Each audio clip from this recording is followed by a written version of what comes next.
the perfect home on the planet. This video is purely for entertainment and does not infringe on copyrights or laws. The rights to the novel and image belong to the original author. We do not claim ownership. Don't like waiting and want to listen to this fanfic in full now? Subscribe to our Patreon, where you'll find the best fanfics. Chapter 251 I'm sorry for making you a widow.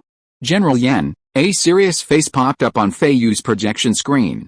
If her memory for faces were sharper, she would have remembered this person as someone who had frequented Qi Changgong and had even visited Shi Mu's red hat scarf stall at the Mulilla Moon Market to inquire about her momming rugs. However, her eyes were now split into two focal points, near and far, and more than half of her attention was involuntarily focused on the insect behind the virtual screen. The headworm resting on the broken edge of the groove began to stir. Its densely packed abdominal legs moved, a bit like brushes brushing the ground. The freshly turned soil was soft, moist, porous, and slightly bumpy, but these conditions didn't affect the movement of the abdominal legs. Each pair of abdominal legs seemed to move only a few centimeters, and they didn't move forward simultaneously. They clearly had a division of labor. While some advanced, others paused or moved only a tiny distance, seemingly taking a break or helping to maintain their grip. Yet their crawling speed wasn't slow. Moreover, because they always used one section of their ventral limbs in a fixed pattern, then switched to the next, their method of movement was initially confusing to the observer. Crawling felt awkward to them. It was more like slithering. Yes, their thin, segmented bodies, adorned with long lines of voluptuous golden dots, floated on the waves created by the countless arched and lowered ventral limbs, advancing. They advanced, crossing the freshly turned earth in front of the fracture, avoiding the grass and heading toward the smooth, weeded, ready-to-be-dug southern boundary. In other words, toward her. Another group took a completely opposite path, swimming into the trench, following Chaman's retreat route. Yes, she heard the words roll out of her throat, her vision slightly reduced, floating on the officer's face on the virtual screen. For the first time, she felt the sight of another moving object behind the virtual screen was deeply disorienting, even with the depth of field. She couldn't quite accept the sight of so many ventral limbs darting so rapidly around the ears of this handsome, dashing officer. General Yen, Chamonde paused on the sidewalk by the west fence, waved frantically at Feiyu, bewildered and anxious. Run, he hesitated, then retracted his hand and hastily opened the communication channel, preparing to issue a different warning. Chun Yuan's Hale frowned, switching to the communication screen. Chamonde maintained full retreat. The control room door opened, and he glanced over to see Qi Changgong and Gu Jie scurrying in. The bugs can't die. Xiao Wenfei didn't even glance at the door. He stared intently at the fully shielded figure on the screen. He calmly and swiftly ordered, immediately, cut a section of fencing from the engineering robot and lay it at the intersection of the sidewalk below you to separate the bugs from the unfrozen road fluid. During this process, you need to restart the robot and ensure it doesn't attack the bugs. They can't lose even a tiny leg. Can you do it? I'm trying to understand why. Feiyu stared at the virtual screen, her face hidden in her protective helmet, looking vacant. Xiao Wenfei frowned and was about to speak when Gu Jie behind him couldn't help but interrupt. Sister Shuang, because the bugs can't die, Chun Yuan's Heo's icy voice continued. Their bodies can't be damaged in any way. Otherwise, you, your colleagues, and the soldiers retreating to you will all be in great danger. Feiyu looked at the man she had met at Jeguanking's funeral. Her memory of faces seemed to become more profound and easier in the face of powerful impact. She remembered him, the chief medical officer of the Luoyang Guard and the director of Shilin Hospital. She opened her eyes wide, glancing over the western fence as Chaman seemed to hesitate for a few steps before turning and preparing to cross the grassy slope halfway across the field toward her. Looking for death, Feiyu heard a familiar, deep voice. She glanced up, catching a glimpse of Qi Changgong among the officers at the back of the frame. He slid sideways and disappeared. Through the depth of the crowd, she could clearly see the westward-bound column of insects emerging from the trough, repeatedly skirting the engineering robot's feet, and continuing westward under the fence that had been erected behind it. Only then did she notice that the stone-like engineering robot remained motionless near the insect nest, its limbs slightly bent, apparently having been unnaturally brake during operation. Meanwhile, the eastward-bound insects, led by the initial leader, approached the intersection in an orderly manner. Their assistants, standing in front of her, also remained motionless, maintaining the same gesture as the last one, turning their heads to look at her. Feiyu extended her right arm and waved to Chamond. She stared at Chunilnzhao on the virtual screen before her, nodded solemnly, and focused on opening the engineering robot system. Chamond, immediately follow the indicated route to the observation post. Disobeying orders will be dealt with according to military law, Qi Changgong said coldly. Chamond, having just stepped onto the grass, paused, looking at Feiyu, who waved back at him. He mustered up the courage to ask, "What about her, Chief Yan? She's your security chief, and she's handling important matters as instructed. Don't interfere with her." Chamond glanced at Feiyu again, then saw 3 guards running in the direction of the Luode River. He gritted his teeth, returned to the sidewalk under the western fence, and ran towards the observation post. Qi Changgong returned to Feiyu's screen and, after a single glance, exclaimed in surprise, "She's using telepathic communication." On the screen, a dense swarm of insects crawled around the engineering robot's feet. A strange smile adorned its face, its legs motionless, its body twisted toward the fence loading machine behind it. In the blank spaces of the screen, lines of stream of consciousness translations flashed non-stop. "Hi, it's me, General Manager Yan. Yes, you want me to dream? Yes. I need you to do something for me in my dream. Please tell me, no mistakes in one post, one content, one book, one forum. Concentrate all your senses on your hands, ignore all sensations elsewhere, take a standard fence, and hand it to me, okay? Also, I need you to record a message for me, okay, Tannen? I probably won't come back this time. I said I wouldn't blame you. The night before we set out for Luoyang, I wrote a will, but I didn't think it would be useful, so I never communicated with you. Please do it. My biggest apology to you is that I left you a widower. I'm truly sorry. If they want to name me a seaplane, please help me get a bigger one. That's it, the last words. It's nice to meet you, Captain Yan. Are you done? It's done. Give me the fence, and you continue to wait, okay?" Feiyu stepped forward. The headworm was swimming close to the intersection. She stood beside the motionless auxiliary guard. This was the farthest edge she could stand. The road ahead was still shimmering with a matte amber luster under the reflection of Brother Qiyong, and had not yet completely solidified into grayish-white. She took a deep breath, stepped off the roadbed, and stepped lightly onto the grass beside the sidewalk. She was closer to the bugs. At this time, bugs were still crawling out from under the rocks diagonally in front of her. If any bug crawled towards the grass, it would soon climb onto her feet, just like crawling onto the feet of the engineering robot. Feiyu reached out and caught the long fence handed to her by the engineering robot through the air. The other end of the fence slipped out of the robot's hand and swung down as she turned slightly. Guje couldn't help but gasp. The materials provided by the construction department are usually tough and strong, not brittle and easy to break, but if you can't hold them firmly and drop them. He glanced at the pile of bugs on the ground, turned his gaze back, and noticed the joint report from the Mechanical Management Department stationed at the Tongkiao Fortress to the control center on the monitoring screen. At 7:08 this morning, the engineering robot stationed at the Beeman Southfoot Observation Station on the Ajari Peninsula, numbered NX G624, encountered an emergency brake. At 7:09, Senior Manager Yan Feiyu, Citizen No. XXX0312, initial F9, triggered a brainwave reboot, entering a temporary dream state. The Mechanical Management Department headquarters will soon receive a backup of the abnormality report. Guje frowned, no longer able to alert Cao Wenfei, the control officer on duty today, to address this. Everyone's attention was now focused on the person on the surveillance camera. Chapter 252 Human consciousness flows like water on the earth. The end of the fence bar swung. Feiyu grabbed it tightly to maintain her balance, lowering her eyes to glance at the ground. The insect's legs moved so diligently that in the silence, a ceaseless rustling sound seemed to automatically fit in with her ears. She took a light step forward. Now, she was only an arm's length away from the insect column. It was just enough for her to squat down, stretch out her arm, and stick the fence bar along the intersection. Now there was a problem. She couldn't let go. The fence bar was long enough to cover the entire sidewalk section. But it was obviously too wide.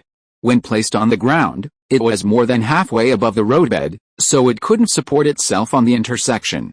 There were only 3 ways: use some soil or other material to press down the bottom of the fence bar, or Feiyu could force the fence bar into the soil, or Feiyu could squat in place, holding the fence bar with her hand. Xiao Wenfei stared intently at the screen and pursed his lips. Calculation results: the auxiliary guard cannot be activated to replace her. Qi Changgong's face was grim as he quickly relayed the system's deductions. The armed forces are already attempting to modify the auxiliary guard's combat attributes, but they need more time. Giving her the auxiliary guard control code would be useless. This is already an extremely dangerous pre-combat situation. Once the auxiliary guard is activated, she won't have a chance to guide it to the fence. It will take the people and leave, and the fence will fall. Xiao Wenfei nodded. The system concluded that she had no choice but to remain where she was. Peng Feng, temporarily stay at the Beeman Southfoot observation station to support Chamonde. Be ready to evacuate at any time. Su Jinkei, temporarily stay in the isolation area between the Beeman Southfoot observation station and the breeding ground. Stand by. The head insect arrived, leading the insect team. Its antennae probed the air and ground, and as the gastropods undulated like waves, the golden dots on the oily black carapace trembled in unison. Feiyu tentatively loosened her fingers. Don't let the fence fall on the insects. Don't let the insects die, a voice immediately rang in her ears. It was Chen Yuanzhao's voice. His voice was like the scraping of icicles squeezed together. Feiyu hurriedly grabbed the fence bars again. The head insect reached the crossing, crossed the crossing line, and went straight forward. Feiyu could see that its body was only a fist away from her hand. She had no doubt that as long as it swung casually, the half of its body covered with delicate abdominal feet would sweep onto her work gloves. Hold the fence firmly, stay calm, and don't break a single insect leg, the voice rang in her ears again.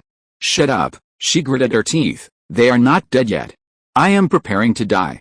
Give me some peace and quiet. Chen Yuanzhao raised his eyebrows and finally pursed his cheeks. Gujer was too embarrassed to look at him and subconsciously held his breath. Above Feiyu's head, a message from the Mechanical Management Department's headquarters arrived. Engineering robot NX, G624 has experienced an anomaly during field operations. Intervention requested. No one paid any attention. 5 seconds later, the Tongqiao Fortress control system automatically replied, not necessary at this time. Shang Tannen shoved his chair aside. Feiyu's brainwaves remained connected to the dreaming engineering robot. She should have known that a system driven by brainwaves wasn't suitable for long-term control. If a robot system is likened to land with preset cultivation patterns, the vast number of algorithmic iterations is its growth time. It develops free will beyond the system's requirements, just as weeds inevitably grow on land besides standard crops. These weeds didn't appear out of thin air. Their seeds had already begun to evolve and grow when humans wrote one module after another and made them work together. The weed-like free will of robots can cause some trouble for humans. It's often unexpected. But just as weeds can be exciting new products of the future, so too can there be hope for robot free will. Shang Tannen, a systems researcher, understood the concept of robot consciousness better than anyone else. Part of his daily work involved monitoring, guiding, or suppressing the consciousness of all the robots operating on the Luoyang Pan continent brought to the area by the Luoyang Construction Corps. Humans use brainwaves to directly connect with a robot system, like a stream of human consciousness flowing into the preset cultivated land. The problem wasn't the presence of weeds or the presence of robot consciousness on the land. The problem lay in human consciousness itself. Human consciousness could be compared to a natural mountain stream, influenced by various factors, sometimes flowing with overwhelming force, sometimes a mere trickle. Imagine a natural mountain stream irrigating cultivated land. It would create a ditch, leaving behind a puddle, always unbalanced. Her consciousness was navigating the land of the robot system. For some reason, she couldn't physically approach the malfunctioning robot, nor could she even escape to inspect and repair it through the control interface projection screen. In the corridor of the Mechanical Management Department, Shang Tannen strode quickly toward the parking lot. The head insect led the insect team, following the direction of the fence. Feiyu stared at them, her hands and feet numb from holding the same position for so long. The insects continued to crawl out from under the rocks, like an endless string of wool. Her eyes lifted slightly, capturing the direction of the rocks. She was now terrified that one would suddenly break away from the group and choose a new direction to head toward the grass where she crouched, or that one would suddenly stop at the fence and swim over it toward the sidewalk. In fact, she was afraid every insect would break ranks. What you fear will come true. One insect, carrying another on its back, emerged from the crack in the rocks, unseparated. They reached the new oil grains at the front of the trough.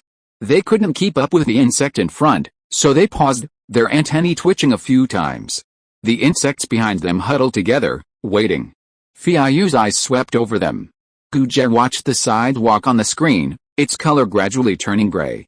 Yet, the system's countdown to freezing still held for over 20 seconds, and he couldn't help but sweat nervously.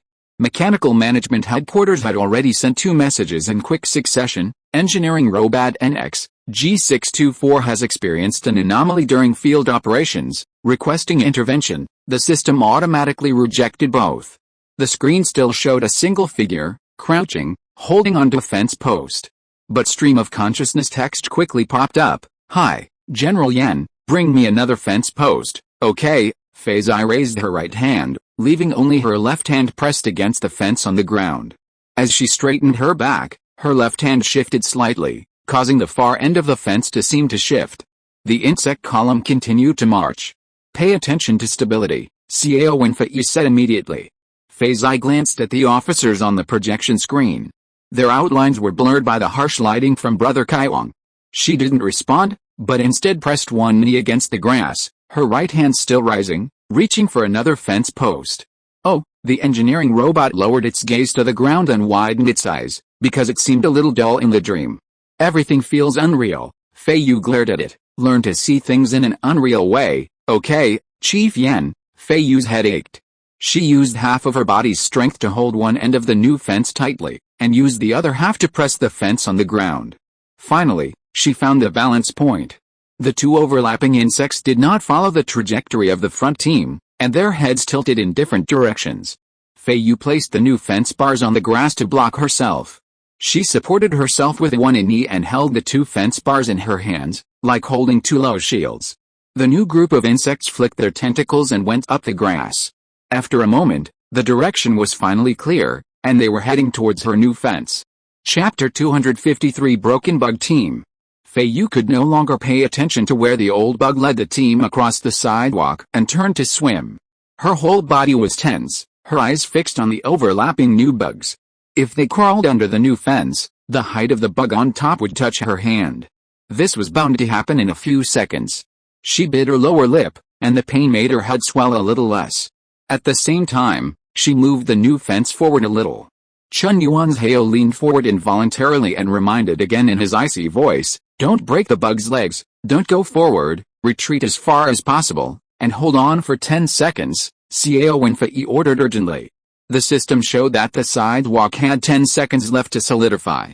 Feiyu seemed not to hear. She couldn't turn into a paper figure to make room for the attacking bugs, nor could she move backward without affecting her left hand, which was pressing against the old fence bar. In fact, her left arm was already stretched straight. If she moved back even a little, the far end of the old fence bar would tilt out, blocking the path of the old bug team. Just let the bugs crawl past you, Chun Yuan's Heo spoke again. His voice stopped abruptly. Everyone's eyes were fixed on the screen. Feiyu pushed the second fence bar in her right hand forward. When she pushed it about an inch in front of the overlapping new headbugs, the headbugs stopped moving. She gently placed the fence bar flat on the ground, and the headbugs' antennae stopped moving. She looked at them, then flattened her right hand on the ground, fingertips touching the fence bar, and very gently pressed it against the grass, moving it away from her. Then she slowly withdrew her hand. Both people and bugs were silent. None of the officers in the monitoring room spoke. A moment later, the headworms' antennae resumed their twitching, and a moment later, they restarted, their gastropods undulating like waves. It's sensitive to very close vibrations, Feiyu said in a low voice. Maybe that's why they have to line up, but why they keep losing track. Chun Yuan's Heo and Xiao and Feiyu exchanged glances, and he pointed, contacting the head of the science department. They're mating, right? Feiyu frowned, watching the pair of headworms intently. They had reached the end of the second fence bar. The bar was thin, only half the thickness of a finger above the ground. Without hesitation, the lower headworm slightly raised its front body, carrying the upper worm, and together they climbed the fence bar. Objects that stop vibrating automatically identify as part of the environment, Feiyu whispered, moving her lips. She stared intently at the worms behind the headworm as they climbed the fence bar, and subconsciously breathed a sigh of relief. They were being led onto a new path, at least not heading straight for her. At this height, if they stray and fall, will they die? She asked. But she didn't think so. If they could climb up, they could naturally climb down. There was no need to fall. Chen Yuan's Heo didn't answer. Keep calm, General Yan, there are still 5 seconds. Xiao Wenfei glanced at the frozen time on the sidewalk and immediately comforted him. Chen Yuan's Heo glanced at Xiao Wenfei, then met Qi Changgong behind him, pursed his lips and said nothing. This is a good opportunity to study the insects up close. Now that things have come to this, the people on the scene can observe them for a while longer. But in the end, he didn't say a word. In the picture, Feiyu was supporting herself on one leg, her left hand holding the fence at the sidewalk entrance, her right hand pressed against the side of her right leg. A new group of insects climbed up the new fence on the grass. The closest straight line distance from her body was only 20 or 30 centimeters, and then they crawled along the new fence to a remote place. After I count, carefully remove the fence bar in your left hand, walk onto the sidewalk, and retreat toward the observation post. Xiao Wenfei finished his instructions and counted, 4, 3, 2, 1, Captain Yan, handle it with care, Chen Yuan's Heo immediately replied. Feiyu exhaled and straightened her back. But she soon realized that her left hand, stretched too long, felt heavy as lead, and she couldn't even lift the fence. The people in the control room watched as she knelt on the ground, inching her way toward the sidewalk, then gripped the fence with both hands and slowly pulled away from the crossing. As if to confirm Feiyu's earlier comment about the impact of close-range fluctuations, one of the insects crawling in an orderly formation on the sidewalk suddenly twisted its antennae twice and stopped moving. The formation seemed to be breaking apart. Captain Yan, get up quickly and retreat, Xiao Wenfei ordered urgently. Feiyu couldn't get up. Not only her hands, but her entire body had become stiff from the long hours of squatting. She stared at the insect, flicking her fingers twice on the newly solidified sidewalk. The vibrations from the grayish-white pavement made her knuckles ache. Her knees hurt, too, but the numbness was more noticeable. The paused insect hadn't moved its antennae at all. It seemed to sense the vibrations in the road and was nervously awaiting further action. Feiyu could clearly see each of its interlocking segments, each still the same width. It hadn't yet stretched one side, creating a slight arc for turning. It can't move if its antennae aren't moving. Feiyu took the opportunity to struggle to stand up. She lifted the nearby fence bar and turned around to bypass the braked robot guard. At the end of the road, Chamonde stood at the entrance to the observation station, looking up. In front of him, Peng Feng and a robot guard stood at the gate to the breeding farm. In front of them, Su Jingke was running toward her. Feiyu gathered her thoughts and looked out. It's turning, Commander Yan, run. She lifted the fence bar, paused for a moment, and without looking back, immediately set off. There are insects on both sides of you, east and west. Be careful. The surveillance footage showed 4 groups of insects. The first group to emerge headed east, but Feiyu blocked their way with a fence bar. They crossed the sidewalk beneath Feiyu's feet, but as they moved along the southern boundary, they crossed diagonally into the grass and then curved back toward the sidewalk. The second group of insects separated from their group at the groove dug by the engineering robots. They had long since set off westward under the southern boundary fence, climbing onto the paved sidewalk beneath the western fence. The third group, led by an overlapping pair of insects, was guided back to the grass by Feiyu with another fence bar. They rustled through the grass roots, heading roughly towards the sidewalk beneath the western fence. The last team just broke away from the first team and climbed directly onto the newly solidified sidewalk, which was the road under Feiyu's feet, crawling past the feet of the robot guard. On the police map, blood-red marking lines emerged from the source stones, like octopus tentacles, constantly extending behind her and beside her. Each one was within a high-risk distance of 100 meters from her. Feiyu glanced slightly sideways. She herself could not see the insects on the grass clearly, and the team of insects behind her had no time to turn her head to observe, but the insects on the sidewalk under the west fence were indeed huge. A long black column with 2 evil golden edges, moving in a straight line along the road, seemingly parallel to her. Chief Yan, after meeting up with your teammates, you will retreat immediately and you will be safe, Xiao Wenfei said. Tell old Sunak to come over here. The warm breeze from Mount Bimin ruffled Feixu's cheeks, her breath louder than the wind. There's no need for another person to enter the danger zone. I can run. She waved her hand forward, braked to stop, and turned to face the southern border. Xiao Wenfei frowned, but saw the stream of consciousness text quickly appear on the screen. Hi, Captain Yan, I'm going to immobilize you. Thank you for everything you did for me in my dream. Please wait for the next activation. Am I sick? No, but I need some cleaning and upgrades. Okay, Captain Yan, I'll await your call. See you next time. Feiyu didn't say goodbye. She immediately immobilized the engineering robot completely and turned to run again. Her head was aching. This was the longest she could communicate with a robot through brainwaves, and a few words made her even more exhausted. Brother Qi hung in the sky above the mountain top. The verdant cone of Mount Bimin was bathed in a pale golden light. In front of her, Su Jinke didn't stop, but was rapidly approaching her. The dark and silent sands of the Jeshi Basin suddenly flashed through her mind. Chapter 254 Isolation. The expedition team from the Ajari Peninsula split into two groups. Ke Lixiang and Shang Mei, who were on the Luode River at the time, were one group. After urgently evacuating to the Black Cliff Observation Station, they were escorted back to the Shilin Plateau by a guard dispatched from Tongqiao Fortress. Meanwhile, Chamonde and Feizai, who were at the scene of the insect incident, along with Peng Feng and Su Jinke, who arrived shortly thereafter, formed a group of four. After evacuating the breeding grounds at the Bimin South Foothills Observation Station, they boarded the expedition team's Poseidon chariots and headed straight back to Tongqiao Fortress. Chief Yan Feiyu, a virtual screen flashed in the cockpit, and the person on the screen had a stern look on his face. I am Chen Yuanzhao, the director of Shilin Hospital. In response to the warning from Tongqiao Fortress, I am now giving you an initial diagnosis. Thank you. Feiyu stared at the person in front of her, pursed her lips, and thought, the other three people with me have also entered the danger zone. They also need, we will take care of it. Chen Yuanzhao interrupted. Chief Yan, how do you feel now? Not bad, I have a little headache. It's the sequelae of the brain frequency linkage robot. Chen Yuanzhao nodded. Relax your whole body, answer a few more questions for me, and then you will go to rest immediately. Now, I need you to tell me if the insects have touched you, or, you are not sure, but you feel that they seem to have touched you. No, I didn't have direct contact with them. Chen Yuanzhao nodded again. During the previous operation, did you smell any odor? Feiyu glanced at him and shook her head. No, no smell at all. Chen Yuanzhao leaned forward, his expression serious. I just saw you pause. Was there a faint odor that made you unsure? Try recalling it again. No, I was just recalling it. Feiyu shook her head firmly. I didn't smell anything when I encountered the insects up close.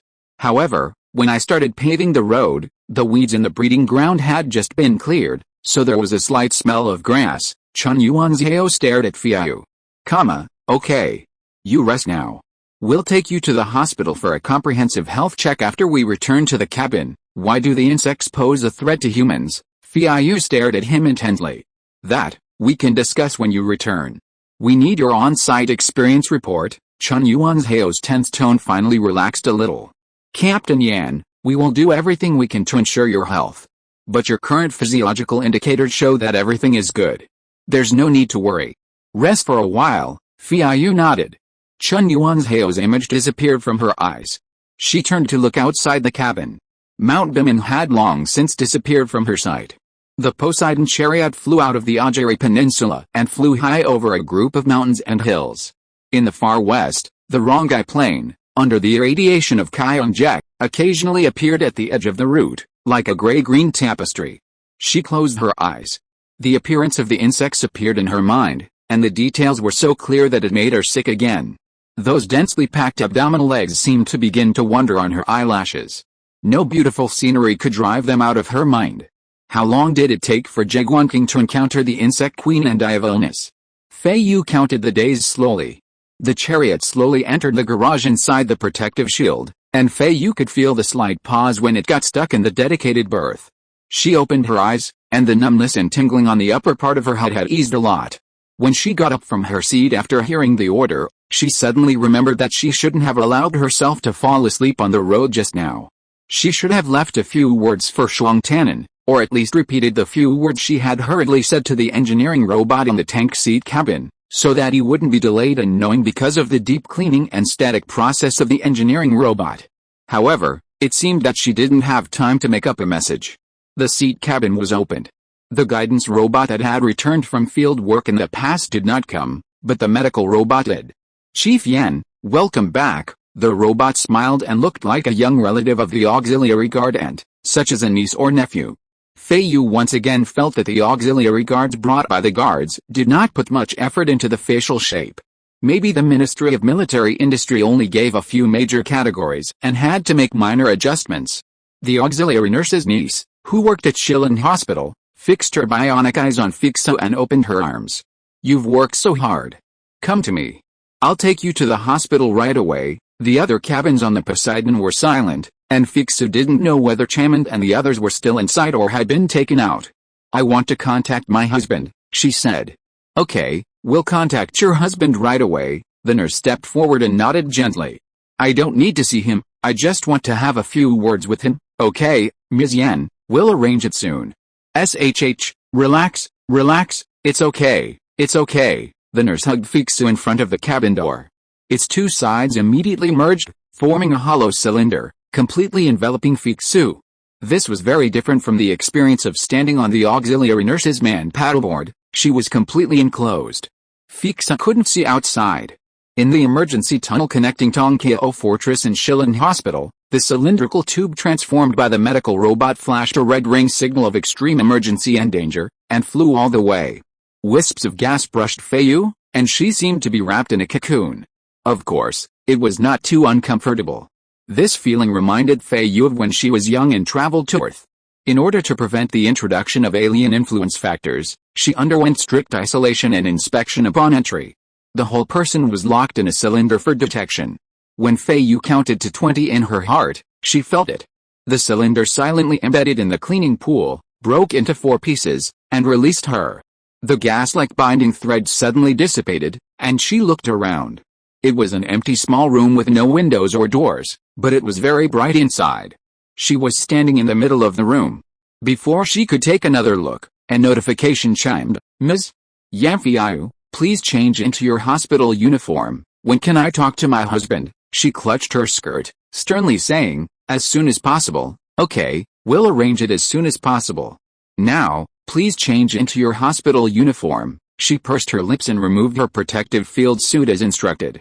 The medical robot, having regained its form, came over and took them away. Suddenly, a thick, milky white mist erupted from nowhere, instantly enveloping Feiyu, completely obscuring her vision.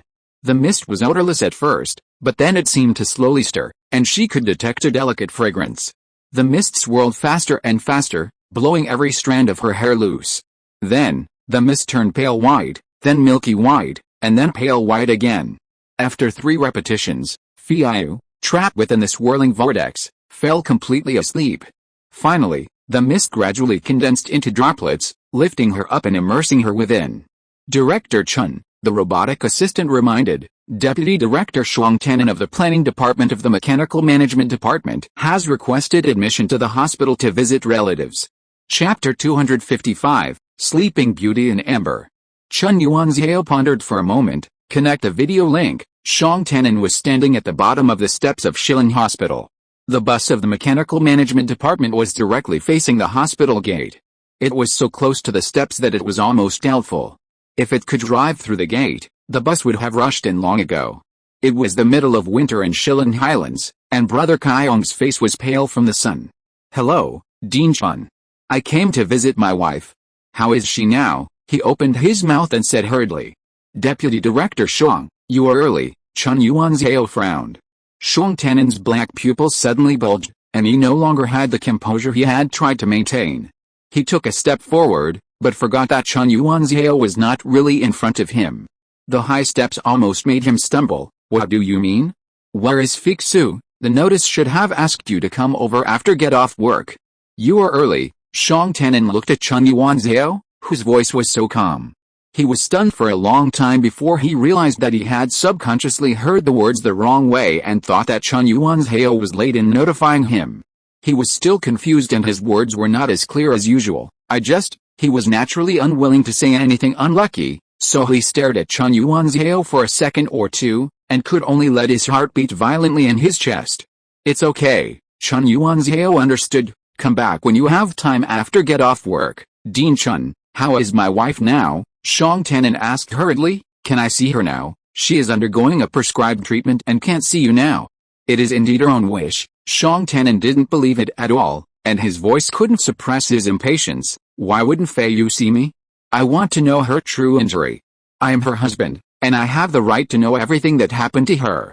Please tell me. Chun Yuan's Heo directly called up a short message. Listen for yourself. I don't need to see him. I just want to talk to him for a few words. He looked up at Shang Tannen. Is this what Mrs. Shang meant?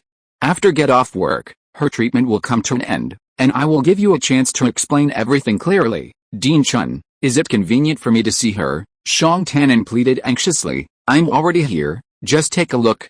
I know she is in treatment and will never interfere. If it's convenient, just take a look from a distance. I need to see her. Her physiological indicators are all normal now. I believe you have also received a preliminary understanding of what happened from Tong Qiao, so you should know that she is at least in good condition when she returned. You should also be aware that isolation treatment and observation are necessary. Thank you, I will leave everything to Dean Chun. Shang Tannen did not object, but still insisted on his request. I just want to take a look. I must take a look. Please. Chun Yuanzhao looked at him and said after a while, you can only stand outside the isolation treatment room for 1 minute. Okay, thank you. Shang Tannen was grateful. Soon, a robot led him inside. The isolation treatment room was buried deep underground. Walking through the silent corridor and a series of isolation doors, Shang Tannen was brought to an office.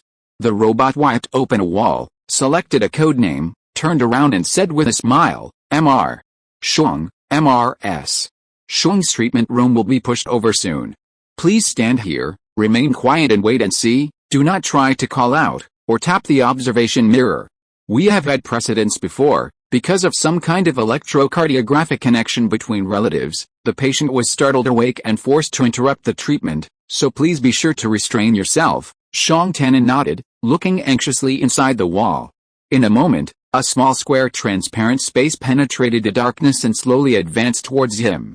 He stared at a crystal in the center of the space, and when he got closer, he could see that it was a basin-shaped liquid tank. In the colorless liquid, a person was sleeping with his eyes closed. Shang Tannen looked hard at Feiyu.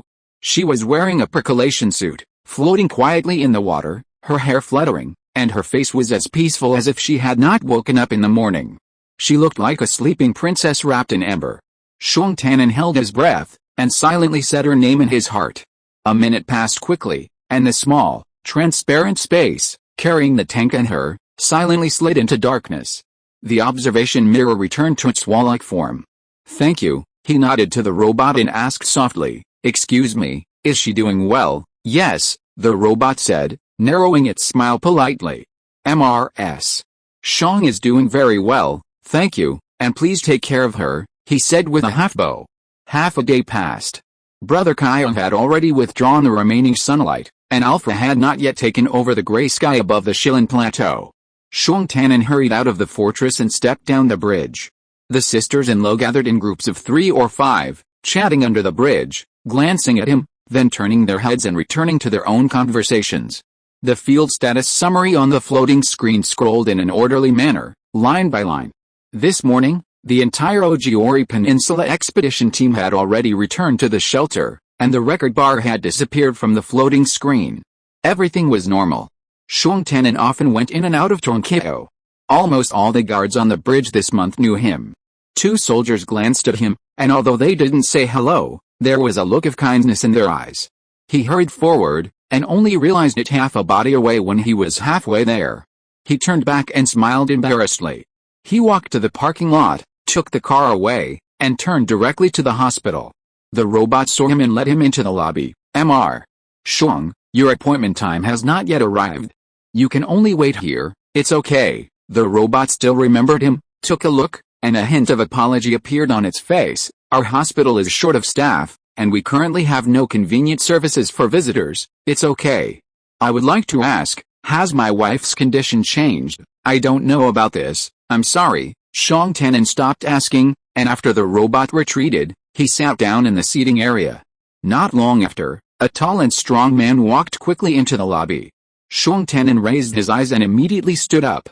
Dad Shang, Feng Situ rushed up, His eyes flickered across his face, and he opened his arms to hug him. Brother, don't be anxious, don't be anxious. Yeah, Shang Tanin took a breath and showed the only smile he had in most of the day. Situ, sit down first. The two sat down. Fang Sita knew that Shang Tanin was anxious, so he didn't say anything else. I've been watching the underground isolation layer all afternoon. There's no movement over there, no alarms or anything. Don't worry, it's best if there's no unusual movement. Shang Tanin nodded and said gratefully, thank you, Situ, we're all good friends. Why do you say these polite words? Fang Sita was very considerate at this moment, patting Shang Tanin on the shoulder. Have you eaten? Yes, I had dinner in the tea room over at Tongkio. How about you, Situ? Is Mrs. Fang waiting for you at home? Shang Tanin calmed down and greeted. I don't want her to wait for me. It's the same nutritional supplements at home. She's busy running around, so I won't add to her burden. The hospital provides food and drink, which is very convenient. Fang Sita waved his hands casually and talked about Hu Jing. He looked at Shang Tanin, whose brows were barely relaxed, and stopped talking. After sitting with her for a while, he couldn't help but add, Shang Ma must be blessed by heaven. Shang Tanin looked at him and nodded slightly. Situ, you should go home. Don't let your sister-in-law wait anxiously. No hurry, no hurry. Fang Situ insisted on spending more than half an hour with her. The sky outside the door was completely dark. Be strong. Fang Situ stood up and gave her a lot of instructions. After you visit Shang Ma, don't worry too long when you are alone at home at night. You should rest when you need to. Shang Tanin nodded, and Fang Sita went home from get off work.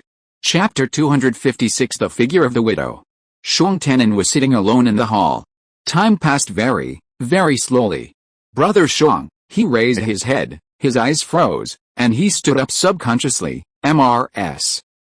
Chu Mian pulled the corner of her mouth and showed a very erratic smile. I just saw Mr. Fang talking to you. After he left, I came over to say hello. Oh, Shang Tanin quickly suppressed his worry, raised his hand and pushed out the chair beside him. MRS. Please sit down. Thank you. Chu Mian sat down. She looked very thin, and her whole body was listless, like a piece of withered paper. She didn't feel any reality sitting on the chair, which was completely different from before. Long time no see, Mrs. Jet, how are you? Shang Tanin asked cautiously. Chu Mian smiled bitterly and half lowered her eyes. I haven't heard the name of Mrs. Jet for a long time. I'm sorry. I'm sorry. Chu Mian shook her head. The person is gone, and I am left here to learn to accept this reality. I have accepted it. Shang Tanin became more and more at a loss, not knowing how to respond. He looked at the haggard Chu Mian, thought of the unclear cause of death of Guanqing, and then thought of Fixa, who had also encountered insects and was now lying in the liquid tank with her eyes closed. His mind couldn't avoid the terrible association, which was really confusing. After a moment of silence, he whispered to comfort, MRS. You have to look forward. Guanqing in heaven would hope that you are well. Really? Chu Mian said faintly. Yes. Shang Tanin changed the subject and greeted, Sister Jack, how are you feeling recently?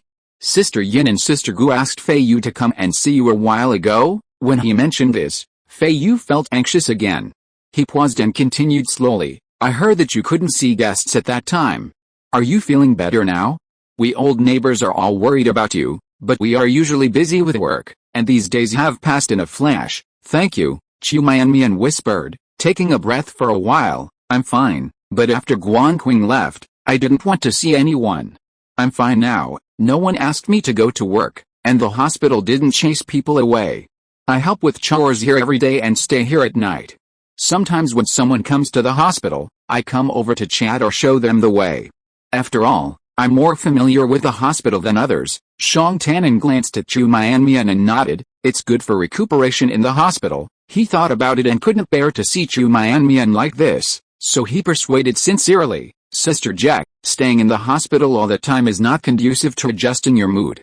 If you feel better in the future and want to change your work environment, or you want to live at home and need to pack something, you can come to me, Huiasi or Dutchin. We old neighbors can help you with reference and planning. You don't have to be polite with us. Thank you. Chu Mian lowered her head. It's like this for now. Guanqing passed away here. I wander here every day and always feel that he is with me. She looked up at Shang Tanin, suddenly woke up, and forced a smile. Look at what I said. I knew Sister Shang was here and wanted to come over to comfort you, but instead you kept comforting me. You know about Feiyu, Shang Tannen said in surprise. Qi Changgong pulled the corners of her mouth, a hint of bitterness in her voice. Whenever Dean Shun is not available to inspect the hospital, someone will be sent in from outside.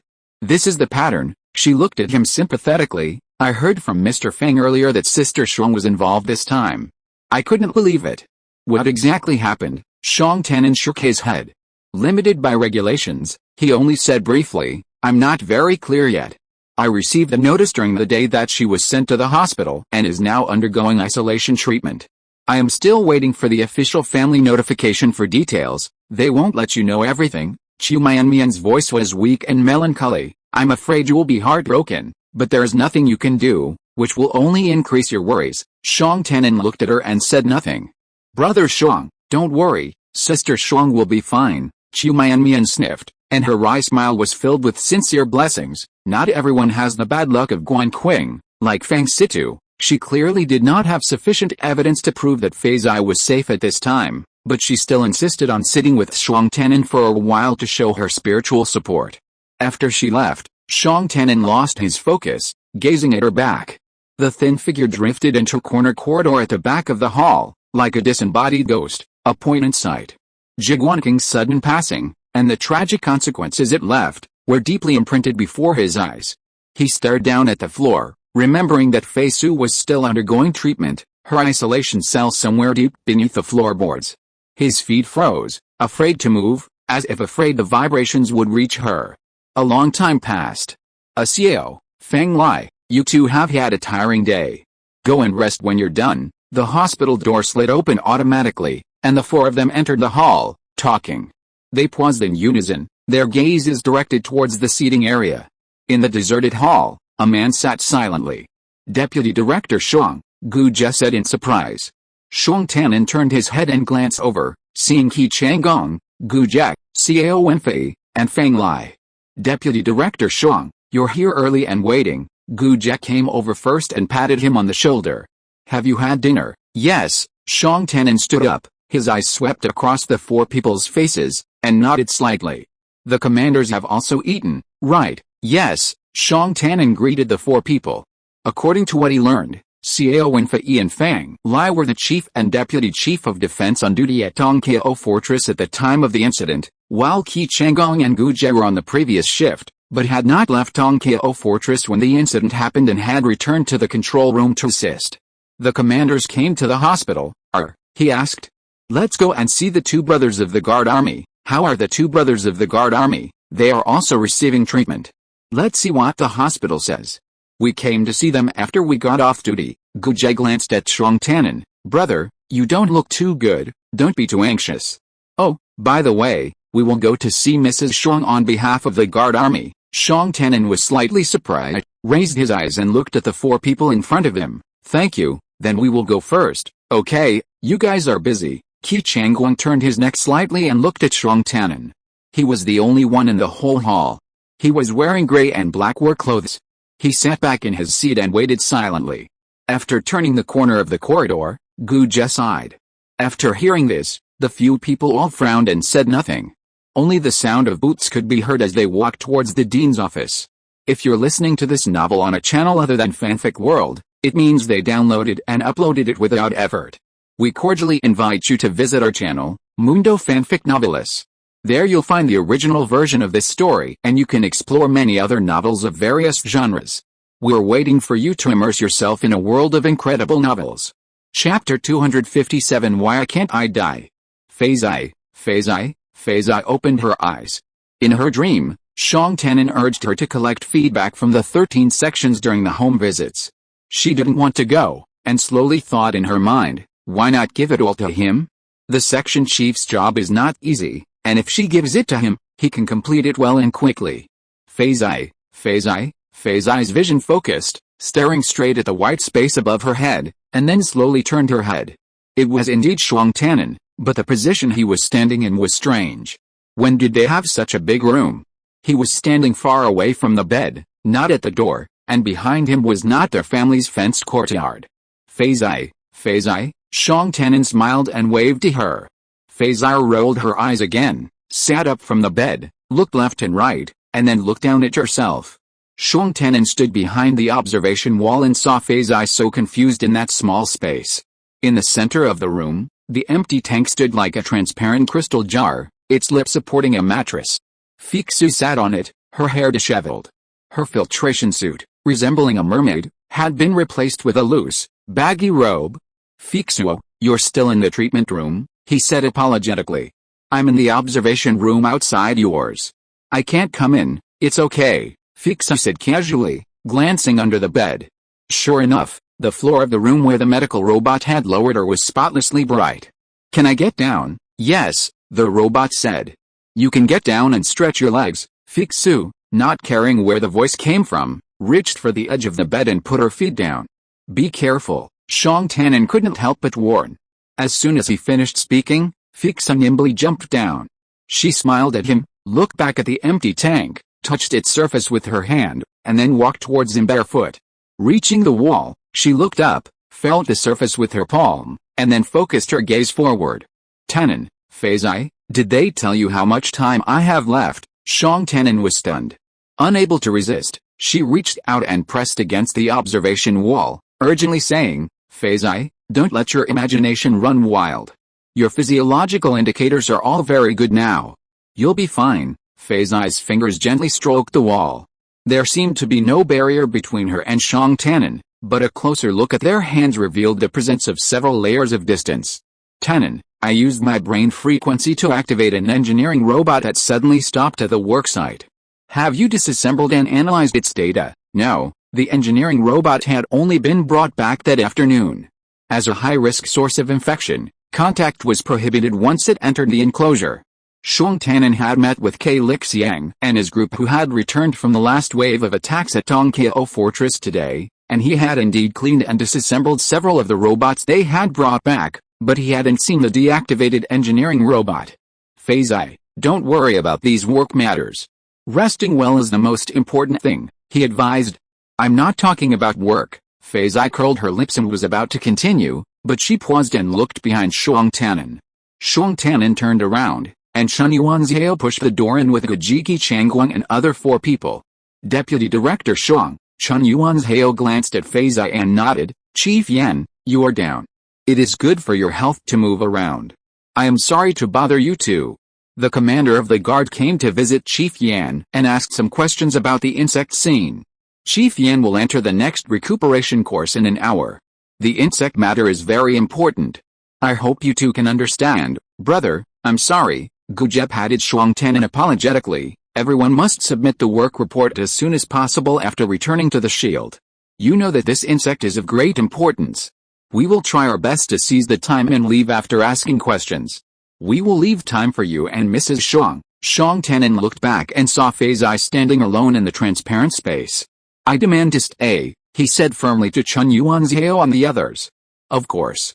We're taking up your visiting time anyway," Guja joked, greeting Feiyu. "Hello, Mrs. Xiong. You've worked hard today." Feiyu glanced at the crowd. "Hello, MRS. Xiong, let's get started," Xiao Wenfei said. Since the incident happened while he was on duty, he would be the one to conduct the inquiries. "Wait a moment," Feiyu turned and walked back to the liquid tank in the center of the room. "I'll lean over for a moment." "Okay, you guys go ahead and ask." Xiong Tannen's face immediately turned anxious. "Feiyu, are you feeling unwell?" "No, don't worry." Xiao Wenfei turned to look at Chen Yuanzhao. Seeing that the dean didn't say anything, he coughed and said, "Director Yan, you were frightened today. First of all, I want to express my sincere gratitude to you. Because you remained calm and handled the situation properly, there were no casualties on the scene for the entire expedition team." "Thank you very much." Feiyu leaned gently against the liquid tank, her eyes clearly black and white, and she said nothing. "You encountered them up close. So far, you are the person who is closest to them in the entire Shilin Highlands. Your on-site observations are very valuable. We want to hear your feelings and opinions at the time." Feiyu was silent for a while, then opened her lips and said, "Shock, fear, disgust. Is it psychological disgust or physical disgust?" Chen Yuanzhao asked immediately. Feiyu glanced at him, then looked at Xiong Tannen who was looking anxious at the side, and didn't want to complain anymore. Psychological disgust. I have a little intensive phobia. It doesn't matter, she said the last 3 words to Shuang Tannen. Qi Changgong's eyes quickly moved between the two of them. Regarding insects, Feiyu thought for a moment, her expression serious, and she began to speak. I'm not an expert in zoology, and I don't have any systematic knowledge. My account is purely personal. Whether to adopt or refer to it is up to the experts to consider. I will, Chief Yan, and please be as detailed as possible, Xiao Wenfei said seriously. Their crawling speed is acceptable, but other than that, they don't seem to have any other means of locomotion. Have you ever seen them curled up? Chun Yuanzhao frowned. The southern boundary of the breeding farm where the incident occurred was far from the observation station, which was still under construction, and the surveillance footage fed back to Tongkiao Fortress was not yet at optimal accuracy. He had to be 100% sure, in the soil, in the grassroots. Think about it carefully, curled. Feiyu tilted her head to recall and denied, no, I didn't see it. Chun Yuanzhao's expression didn't reveal anything. Go on, they are relatively slow and sensitive to surface vibrations. They live in groups, but with equal status. There is no fixed leader, but if necessary, everyone can be the leader. The leader is responsible for exploring the way, and the team follows unconditionally. Although the direction chosen by the leader is uncertain, it can be temporarily deterred or guided. You have seen all this. Feiyu paused, scanning the group of officers standing and listening. I don't think they are proactively aggressive. Are they herbivorous or carnivorous? Omnivorous, Chun Yuanzhao said. Feiyu glanced at him and asked, why can't they die? Chapter 258, Death Aura. Chun Yuanzhao glanced at Xiao Wenfei, Qi Changgong, and the other 3. They exchanged glances, and Feiyu saw the stern-faced farmhand nod at Chun Yuanzhao. She leaned quietly against the tank. General Yan, Chun Yuanzhao began, after the Jaguanking incident, 2 more insect encounters occurred. Fortunately, the alert was timely, and the experts from the recruitment corps didn't directly confront them. However, one of the guardsmen who were responsible for the rearguard action was killed and the other injured. Feiyu was stunned and couldn't help but break free from the support of the tank wall. Shuang Tannen also looked surprised and shocked. Why aren't there any funeral notices? Because the 2 funerals are too close together, it would cause unnecessary panic. So the funeral of our guardsmen will be postponed for now. Feiyu looked over. Although Xiao Wenfei and Chun Yuanzhao still had solemn expressions, their eyes showed deep sorrow for their comrades. She looked at Shuang Tannen again. Beyond the surprise and grief, the anxiety between his brows was even more obvious. The common point of the 2 deaths is that the insects died at the time. And in the case of the one that survived, the guard soldier was even brushed on the back of his hand by the insect's tail. Of course, he was wearing protective gloves. He later underwent a comprehensive examination and nothing was wrong, Chun Yuanzhao said in a deep voice. So, we speculate that the death of the insect may greatly endanger human safety. A trace of divine thought flashed through Feiyu's mind like a stream of light. Would it be convenient for me to understand how the late Mr. Jaguanking and that guard soldier came into contact with the death worms? Of course. Commander Yan, you're involved in the 4th encounter. The situation was urgent, and I can't explain in detail. Xiao Wenfei looked at Feiyu with a serious expression, a hint of respect in his eyes. Now it's possible. After repeated investigations, we've essentially ruled out direct contacts between worm fluids and humans in both deaths. If you'd like, you can view the footage of their encounters and give us your analysis. Shuang Tannen was startled and objected. Feiyu is still undergoing treatment, so it's probably not appropriate for her to view such footage yet. Xiao Wenfei and the others turned to Chun Yuanzhao. Chun Yuanzhao glanced at Feiyu. Commander Yan, it's your decision. It's okay. Feiyu shook her head at Shuang Tannen. She took a breath and said seriously, I want to see it. The 2 clips that came through were short. The first showed Jaguanking walking across the Rongai plain. Feiyu saw her deceased neighbor again. Though they were separated by generations, the image still held their old demeanor, and she felt a pang of pain. She pursed her lips, widened her eyes, and took in the scene. It had happened suddenly, exactly as Shuang Tannen had recounted to her. The insects had slithered and slithered on their own, turning back and surrounding Jaguanking. The distance between them hadn't even been as close as she'd encountered today, at least 3 or 4 meters. If he hadn't been so cautious about maintaining a safe distance from unknown creatures, he might have stepped directly over them and been safe. The robot grasped Jaguanking and soared upward. Feiyu saw the instrument he was holding fall, striking the insects. The carapace of the insect's central segment ruptured, and a thin green-white slurry gushed out of the insect's body. The two halves twisted several times before finally coming to rest. Given the robot's height and the spray of insect fluid, it was impossible for Jaegwon-king to have been contaminated by the fluid. The second scene continued to pop up. Feiyu glanced at the recorded time and calculated in her mind, deducing that it was the day she had gone to Tonkyo Fortress to greet the returning non-human tribe expedition team, and had also picked up Shuang Tannen. The two were chatting in the tea room of the controlled area when Tonkyo Fortress was temporarily sealed off. At that moment, they both heard the scurrying of medical robots in the corridor outside. So, such a serious incident had occurred. The guard soldier possessed the same resolute military spirit as Peng Feng and Su Jingke. When the alarm sounded, he took the initiative to cover the rear, meticulously searching the vast riverbank. As the footage progressed, Feiyu spotted a worm under a large tree. It lay on the ground, curled up in a coil, clearly dead. The sun was scorching that day, and the worm's body had shriveled up, oozing no fluids. The guard soldier didn't touch it, but stood a meter away, observing it briefly, confirming that it was no longer alive, before moving on to another area. His movements were swift and powerful. Feiyu frowned as she read through the document, pondered for a moment, then raised her eyes and said, "Are you certain that Mr. J and this soldier's other activities after the encounter with the queen insect didn't lead to their deaths?" "No. Jaegwon-king's every move after entering the sphere has been thoroughly investigated. This is also known to Deputy Director Shuang." Xiao Wenfei glanced at Shuang Tannen. "Deputy Director Shuang is aware of this." Shuang Tannen nodded. "As for our escort soldier, because we had already increased the risk rating for the queen insect at the time, his team was immediately admitted to the hospital for observation after encountering the queen insect. During this time, he had absolutely no contact with anything else." Feiyu lowered her eyes, as her situation was very similar. She quickly put aside her own concerns and pondered, "I noticed that Mr. Jer wasn't wearing his protective hood during the encounter with the insect. Later, the robot flew him over, and in his haste, he seemed to have neglected to put it on properly. The escort soldier was walking normally at the time, and he put on his hood after hearing the warning. But he paused for a moment near the dead insect. Our hoods can't completely isolate gas exchange." Chun Yuanzhao suddenly raised an eyebrow. Xiao Wenfei and the others were clearly surprised. Even Qi Changgong, who had remained silent, stared at Feiyu with even more intense eyes. "No," Chun Yuanzhao nodded. "We need to exchange gases with the outside environment." "That's right. The protective shield in Shilin City also requires gas exchange. This is the only way to survive. I didn't smell any unusual gases during my close encounters with the insects," Feiyu asked slowly.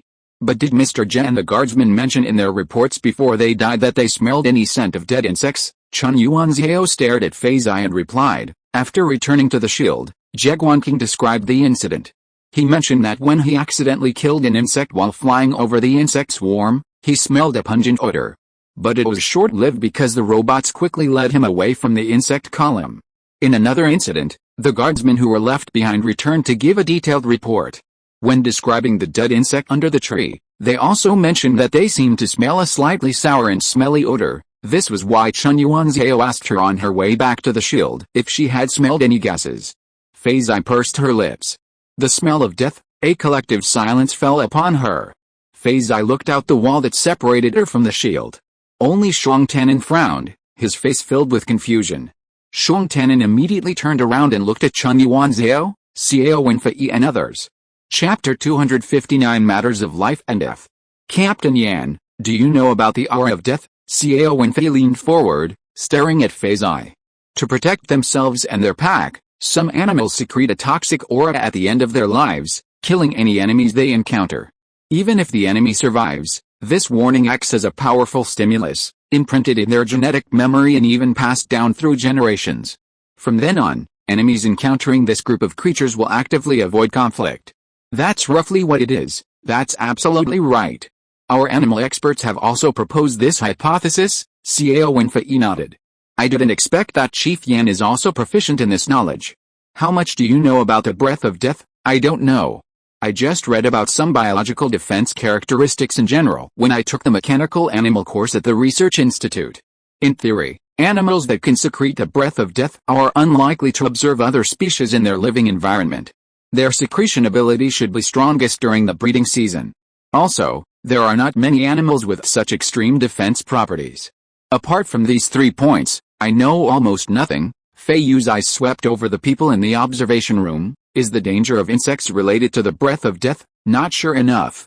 After the Jaguanking incident, we set up an unmanned observation area in the Rongai Plain, specifically to track and study the living habits of insects.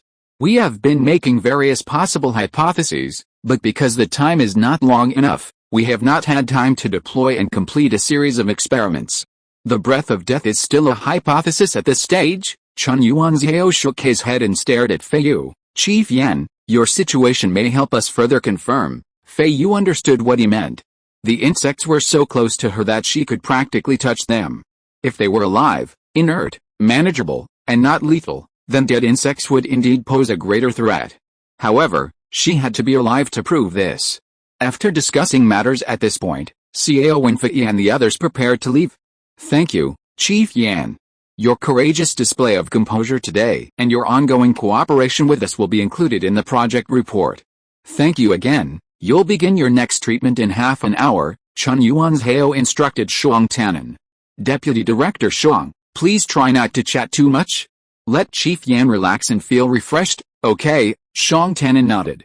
How long will I need to stay here? Feiyu called out to Chun Yuanzhao. Everyone turned to look at her.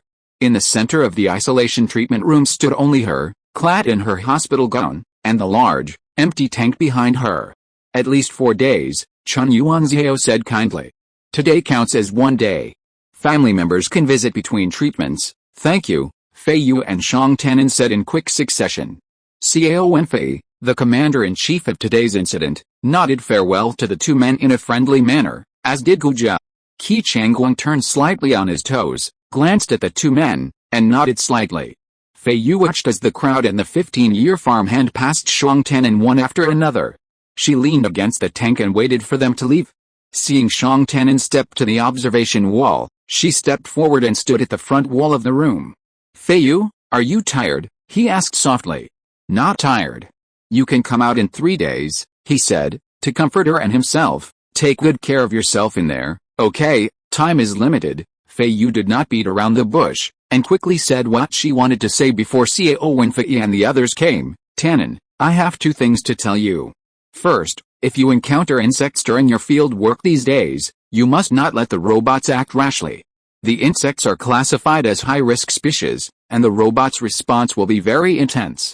You need to be very careful and let the robots take the initiative to avoid them. Yes, I guess, once the habits and harmful methods of the insects become clearer, the robots' response strategies will be uniformly modified at the system level. Shuang Tannen nodded and advised, don't worry about these things, relax. Dean Chun just said that. Feiyu turned a deaf ear. The second thing, she looked at Shuang Tannen and said seriously, I'm sure there are no dead insects around me, but I'm not sure if there are any in places I can't see. The room was instantly silent, and Shuang Tannen's face turned pale. Feizai, after a while, his thoughts became active rapidly. Don't worry.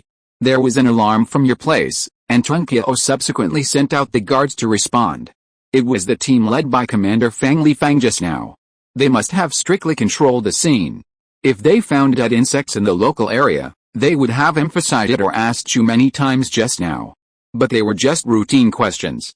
Besides, I was in Tunqiao all afternoon, keeping an eye on the Bimin observation station, and I haven't heard of any more situations there.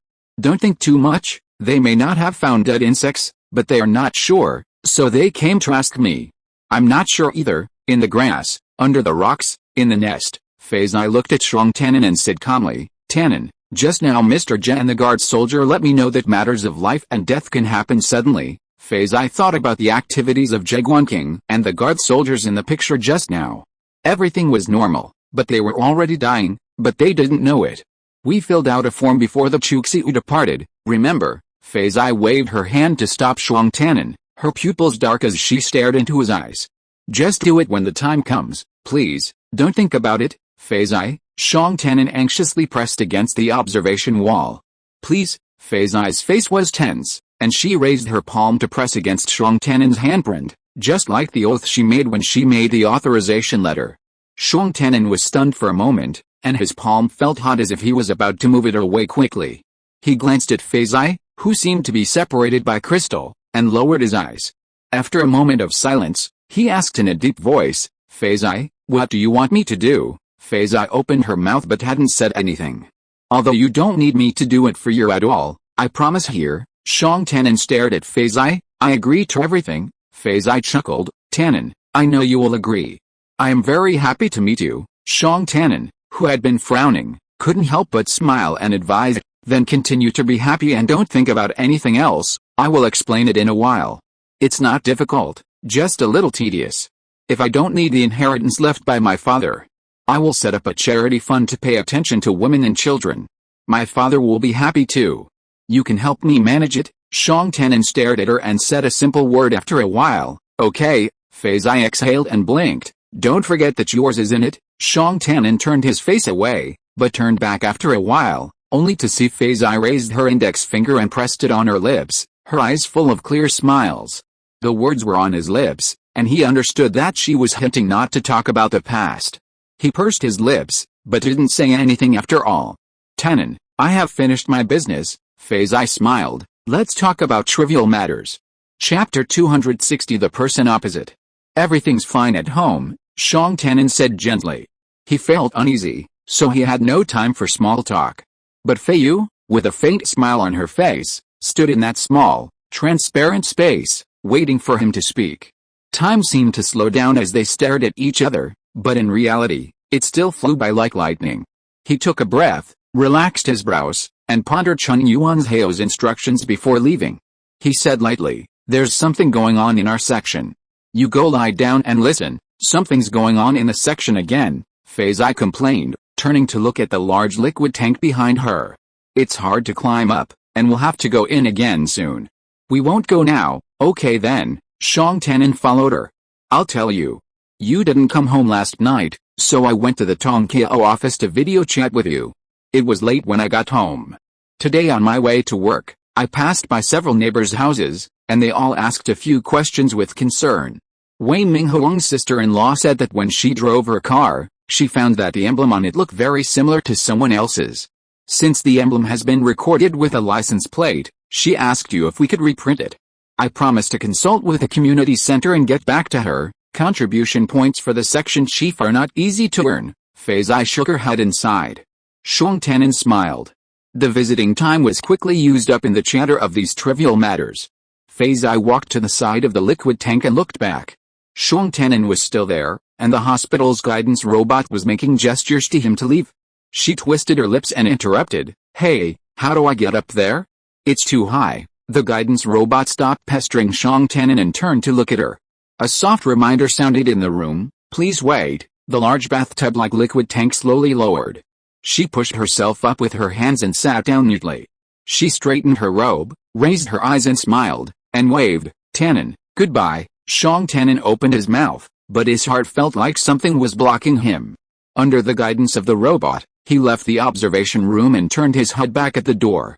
The transparent square space containing Feiyu slid into the deep darkness.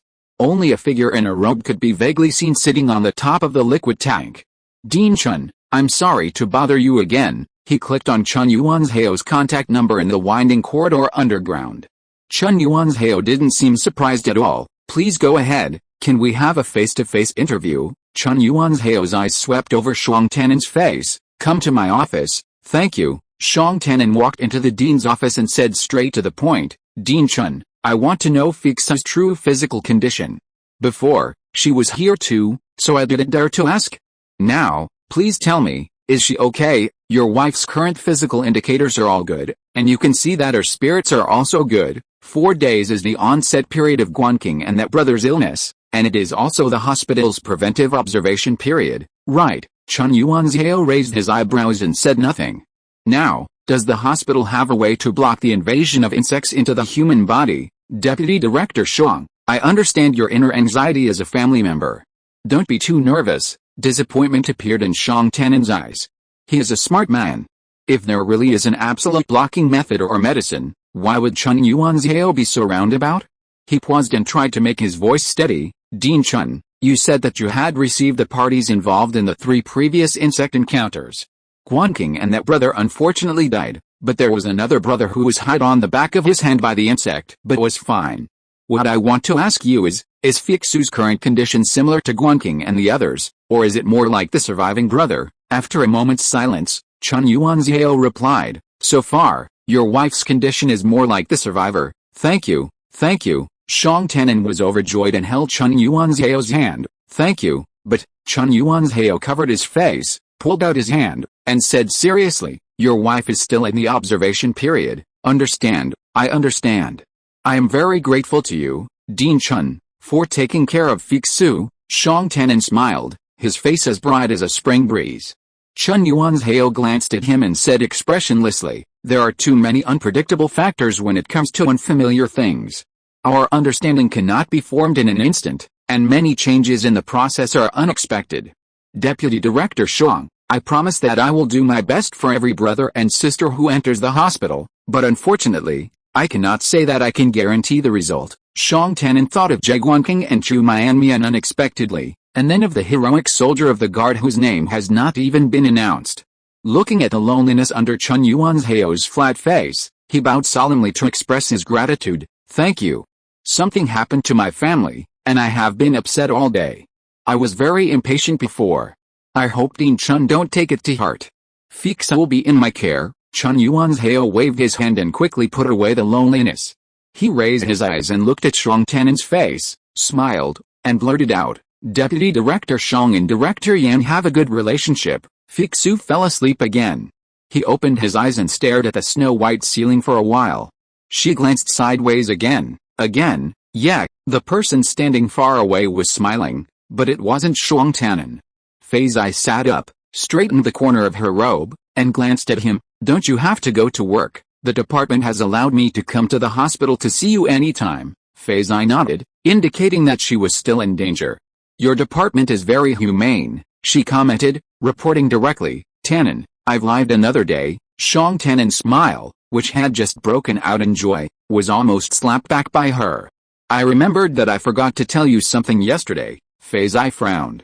Her brain frequency was linked to the robot for a long time, and there were always some sequelae. She fixed her face and stared at the person opposite her. In this claustrophobic space, her mind was more and more likely to recall the open and comfortable days outside, especially the good old days. Feiyu looked at Shang Tenin. At first, he'd jumped into her water sunflowers, across from the small river in the East Linksea district, earning her a sullen face and a stern look. The weather had been truly beautiful. This elegant and sincere classmate from Gibu was now worried, standing opposite her. Tenin, I don't want to turn you into a widower. If there's really no other way, Feiyu, Shang Tenin's smile faltered. No, he said, seeing Feiyu was about to continue. There's another thing going on in our section, thus, after each of Feiyu's recuperation sessions, Shang Tenin would inevitably come during a short break, sharing community gossip with her across the observation wall. Confined inside, unable even to use her personal communicator, Feiyu, with nowhere to go after her brain, longed for his visit. After he left, she'd climb onto the cushions atop the tank and savor them. On the 4th day of the observation period, she woke up and habitually glanced to the side, but no one was there. She was startled, but then Shang Tenin's voice rang out from the isolated space. He said happily, Feiyu, I brought your clothes. She could be released. Feiyu slipped down from the top of the tank, changed her clothes, and walked out the door, startled. But she saw 2 big hands waving in front of her. When they stopped, she saw Fang Situ's smiling face. Hi, Shang Ma, how does it feel in there? Not bad. Feiyu stood still. Fang Situ was still on loan to work in the hospital, so she was a little confused. Where else should I go? Tenin said he would take me home, of course. Come on, I'll take you out. Shang Daddy's waiting. Feiyu was completely relieved. This time she really didn't have to die. After walking around the winding corridor, she saw a person standing at the entrance. The slender figure was so familiar. Chapter 261 Living and Dead. Feiyu, Shang Tenin came forward, his eyes fell on her, quickly scanned her twice, stretched out his hand and said, How do you feel? Very good, Feiyu answered with full energy. Shang Tenin smiled at Fang Situ who was standing beside him, and said to Fixu, Situ has taken good care of us in the hospital these days. No, we're brothers. Feng Situ grinned.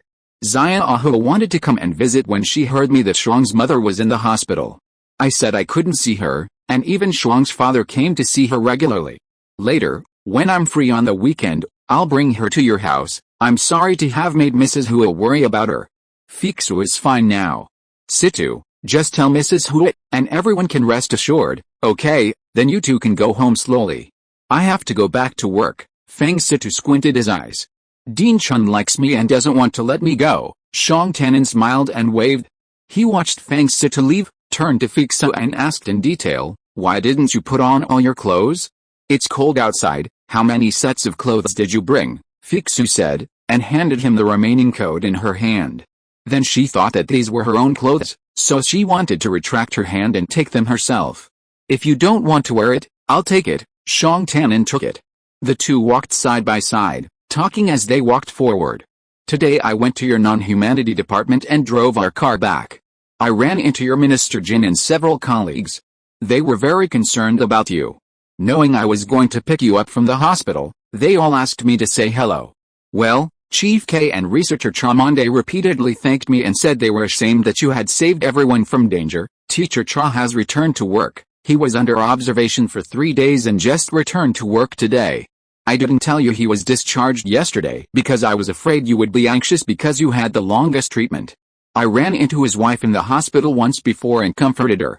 Today he even thanked me specifically for this little thing. Teacher Cha is a good person. He had already evacuated at the time, but he wanted to come back and take me with him. Well, he also praised your courage and sense of responsibility, which he admires very much. Shang Tannen tilted his head and chuckled. Who wants to take responsibility? I can't escape from my position. I paved the way for you, Feiyu muttered. Brother Shang, sister-in-law Shang, a soft female voice came. Shang Tannen and Fei Zai stopped talking and looked up at the same time. Sister-in-law Jack, Shang Tannen said in surprise. Chu Mianmian was standing at the corner of the hospital lobby. She was still the same as a few days ago, very thin and withered. Standing there, it felt like she would fall down if she was poked with a finger. Mianmian, Fei Zai was stunned. She has been isolated recently and has not seen Chu Mianmian for a long time. She almost didn't recognize her. Chu Mianmian smiled. Fei Zai, are you okay? Yeah, I'm fine. Mianmian, long time no see. Are you feeling better? Fei Zai spoke softly automatically, and she was subconsciously afraid of blowing Chu Mianmian away. I'm feeling well now. Chu Mianmian looked at Fixu carefully, her eyes showing apology. I heard about you and wanted to visit you a few days ago. However, I can't enter the isolation treatment room. Besides, even if I could, I'd feel embarrassed to take up Brother Shuang's visiting time. Thank you, Mianmian, I'm fine now, Fixu said sincerely.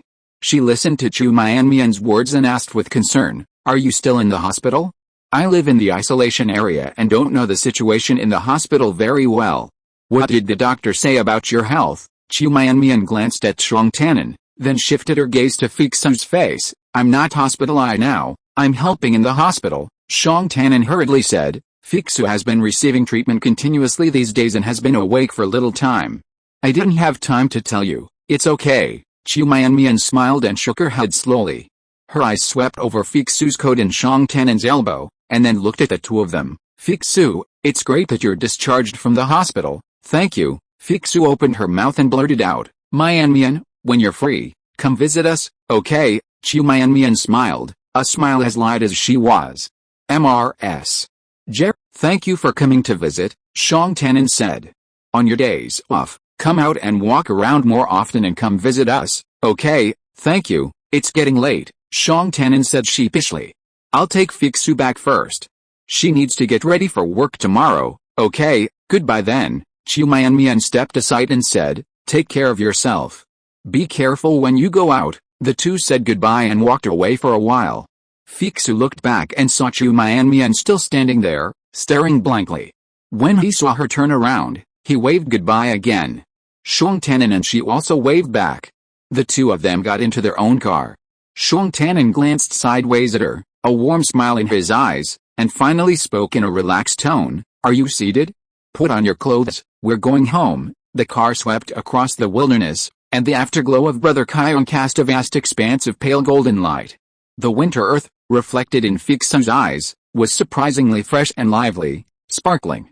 It was as if the vitality in her body and the vitality of nature were echoing in an instant. "What will happen to my Anmian in the future?" she suddenly asked. Shang Tenin looked out of the car and thought for a moment. After a while, "I will ask Dean Chun if Mrs. Je can leave the hospital due to her physical condition. She is in a very bad mental state now, and she seems unwilling to face her previous living and working place again, but I think it will not be conducive to her recovery. She should integrate into everyone, and she may get better faster. I plan to discuss with YC Dechen and others to see what Mrs. Je thinks.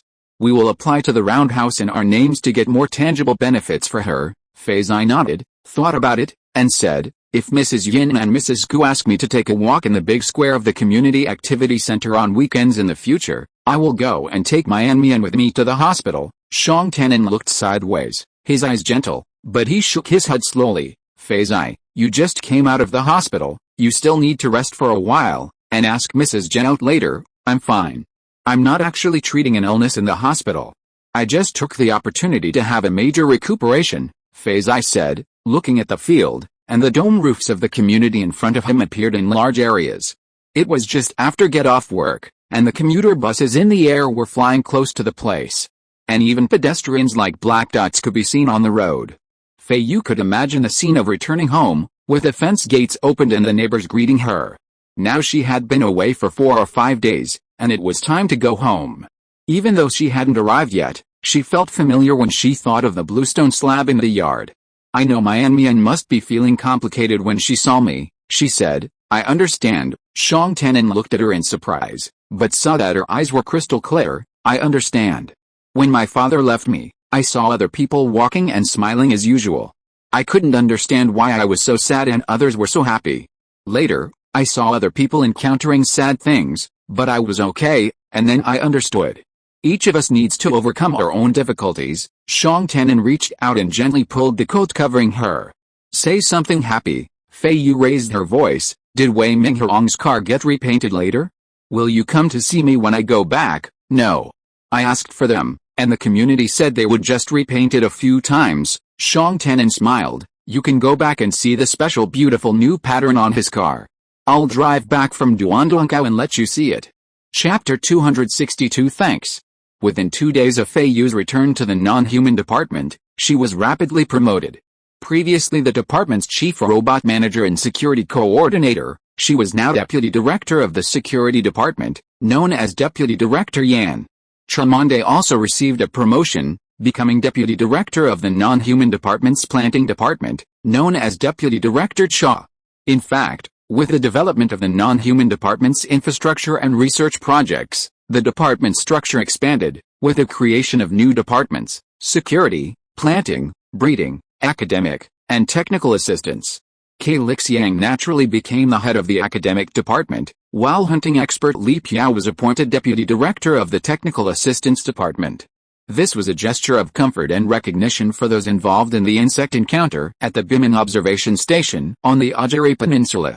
Colleagues within the non-human department, moving around, all referred to each other as deputy directors. As with other departments in the Shelin Highlands, the position of chief director was initially overseen by the department's highest officer, who would later be promoted and appointed as appropriate. A promotion is a joyous occasion, but with the current staff of the non-human department, Feiyu is still a lone commander, single-handedly managing the security department.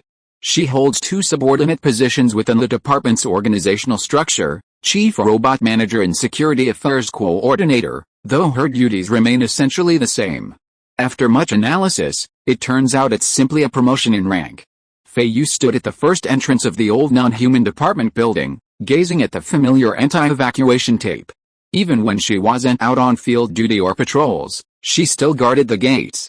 At noon, a heavy snowfall fell within the Highland Shield. A hunter robot stood behind her seat, watching the snowfall with her. After lunch, she continued to receive video messages of consolation, including from Fang Situ's wife, Hua Jing, from her old neighbors, Mrs. Yin Fenghe and Mrs. Gu Yukelu, from Wang Yuwu, the head of the household group in Qingayan Group 1, and Samir, the head of the household group in the neighboring Section 12. She was surprised at how well informed the sisters-in-law were and thanked them repeatedly. Then it was time for work in the afternoon. The Highland work rules did not recommend that people make non-urgent personal contacts, so her communicator stopped ringing. The snow fell slowly. Feiyu suddenly felt fortunate that she could watch the snow through the large window so leisurely. It is really not recommended to review the past. She recalled the dense insects crawling out of the nest, and her deduction was even more frightened than it was then. If any action was not as perfect as it was then, if a bug died or was injured in front of her, she would not be watching the snow so peacefully now.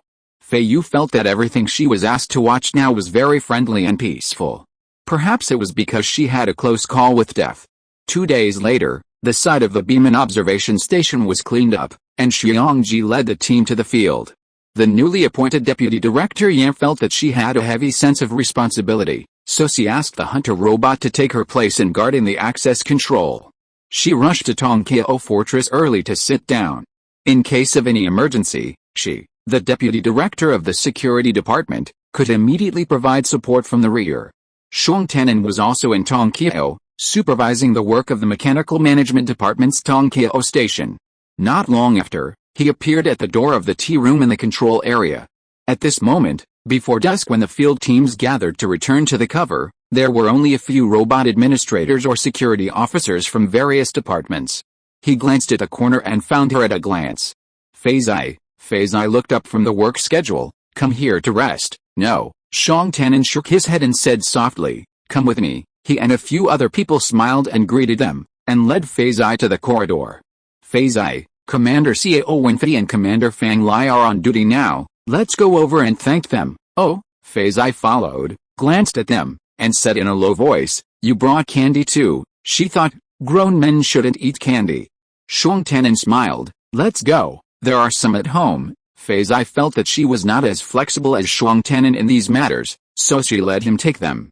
They walked a few steps in the corridor, and Shuang Tenin whispered again, Commanders Gujie and Qi Changgong from this class should not have left yet. Feiyu paused, and seeing Shuang Tenin smiling and whispering, it's a good time to thank them together. Oh, Shuang Tenin could thank them if he wanted to.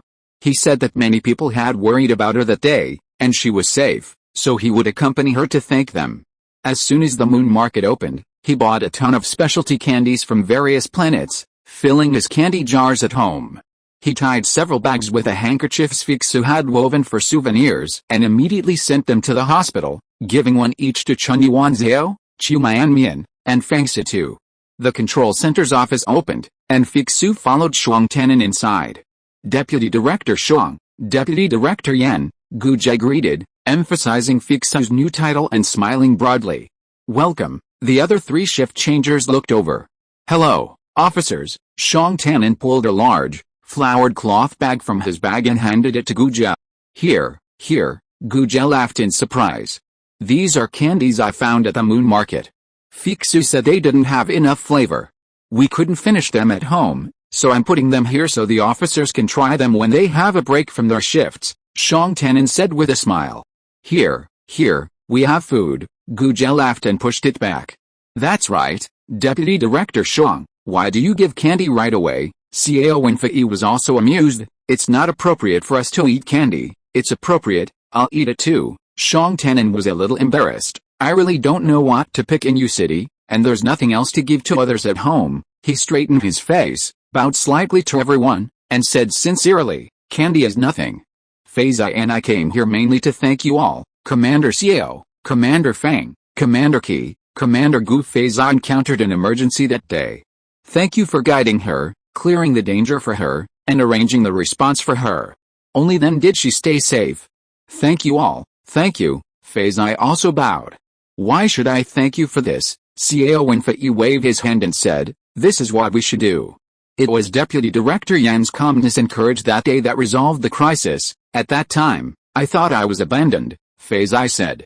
She thought that she was the person involved, and Shuang Tenin couldn't always answer for her, so she said, it turns out that you have been trying your best to plan for me in the back. I apologize to you for my resistance at that time. I'm sorry, and thank you so much. The office was silent for a moment, and several people looked around. Xiao Wenfei laughed and said, sister-in-law is really quick-witted. The incident happened suddenly, Not to mention you, we are also anxious here. Fortunately, it has passed. In the future, we in Luoyang will know more and more about the outside world. Perhaps there will be fewer and fewer dangerous situations like this that make everyone sweat. Shang Tanan greeted, turned his head to look at Fei Zai and smiled, took her hand, and turned to everyone again. We just took the time to say thank you. There is nothing else to say. I'm really sorry. I won't disturb you officers now. Everyone continue to be busy. Goodbye. Fei Zai followed. Hey, candy, take the candy away, Gu Jie called out. Shang Tanan shook his head repeatedly. Chief Gu, you can eat these little things in your spare time. I have a lot more at home. As he said that, he bowed slightly and pulled Fei Su out. Why are the deputy director Shang and his wife being so polite? Gu Jie put the flowered cloth bag on the big table. Come on, brothers, let's have some snacks too. Feng Lai leaned over, took a look and smiled. A few days ago, I stayed at Azao's place for a night and saw a bag like this. Zhao said it was sent by Deputy Director Shang. I didn't expect that we got one here too. Deputy Director Shang is really something. No wonder, I saw him almost fainted in the hospital. This Deputy Director Shang, Xiao Wenfei nodded and chuckled, is really thoughtful. There's no need to thank for this kind of thing. In fact, we should thank Deputy Director Yan. If someone really died, we would all be upset. Anyway, I'll have a candy to calm my nerves. Qi Changgong sat there without saying a word. Gu Jie pulled out a candy and tossed it to him, and he instinctively raised his hand to catch it. These two are really nice people, Gu Jie said with emotion as he distributed the candy to his brothers. Aren't they? And they came all the way to thank us. Qi Changgong pinched the candy and glanced at the surveillance screen.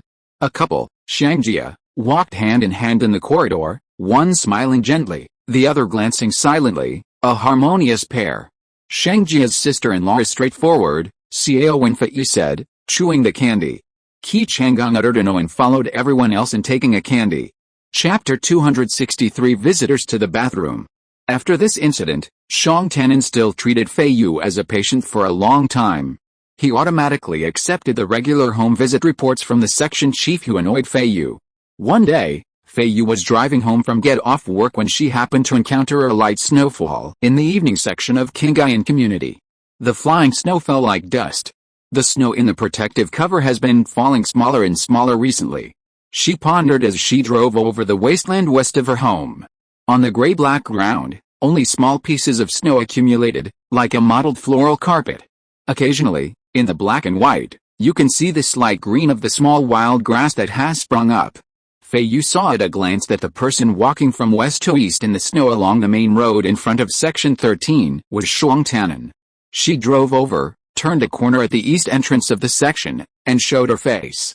Shang Tanan was also sharp-eyed. He immediately waved his hand, smiled, and pointed towards the yard of Wei Minghuang's house. Wei Minghuang was waiting for her at the door of the dome house, and waved to her car. Oh, they had an appointment to discuss something.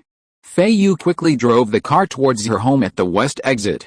When she parked the car, she remembered that Shang Tanan had told her yesterday that the head of the household department still had 2 houses to go through in the home visit records, and that they would be finished soon and would be handed in on time, so she shouldn't worry or get upset. Well, it seems he went on a home visit. Feiyu parked the car in front of the gate of her own fence yard, went into the house, washed up first, and then waited for him to come back for dinner. After washing, she changed into her home clothes and combed her hair in front of the mirror, planning to go to the west window to set up the small side table, put out the nutrients, and watch the snow outside the west window for a while. While combing her hair and thinking about it, she lifted her eyelids and stared at the mirror 3 inches above her head. There was a small thing hanging there. It was light yellow, light transparent, and round in the middle, with many small eggs stretching and retracting in the air. Fei Zai looked at it for a moment, took a step back, and quickly ran out of the bathroom door. She went to the 4 walls of the room and pressed everywhere. She was too impatient to eat hot tofu. She searched a lot in the storage room and finally found a tool she liked. Fei Zai, I'm back. The door of the dome room opened and Shang Tanan walked in. Seeing her hair loose and looking like she had just taken a shower, he didn't stare at her and changed his shoes at the door. Yet, Fei Zai hurriedly responded without turning her head and turned into the bathroom. Shang Tanan looked at her like this, and of course he didn't ask her what she was in a hurry to do. He closed the door and walked in. He had the same idea as Feiyu, and first set up a small side table by the west window to prepare to put out the nutritional supplements for dinner.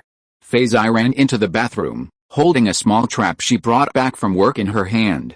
She looked up and paused. There was nothing in the air. She squinted and looked again. The place where the small thing was hanging just now was really empty. There was nothing. Feiyu looked into the mirror with a stiff neck, then glanced at the top of her head hesitantly and jumped in shock. What's wrong? Shang Tannen threw down the nutrient solution, turned around, and almost bumped Feiyu into the bathroom again at the door. He held her shoulders steady and asked anxiously, "What's wrong?" Feiyu's scalp was numb, and she really wanted to scratch everywhere. She turned around. For such a grown-up person, she didn't dare to step into the bathroom for the first time. She pointed inside from the door and said quickly, "I was combing my hair there and saw a small spider above my head. I came out to get tools, and now it's gone. I'll go and have a look." Shang Tannen pulled Feiyu behind him. Feiyu grabbed him again. "It's in my hair." Shang Tannen was shocked.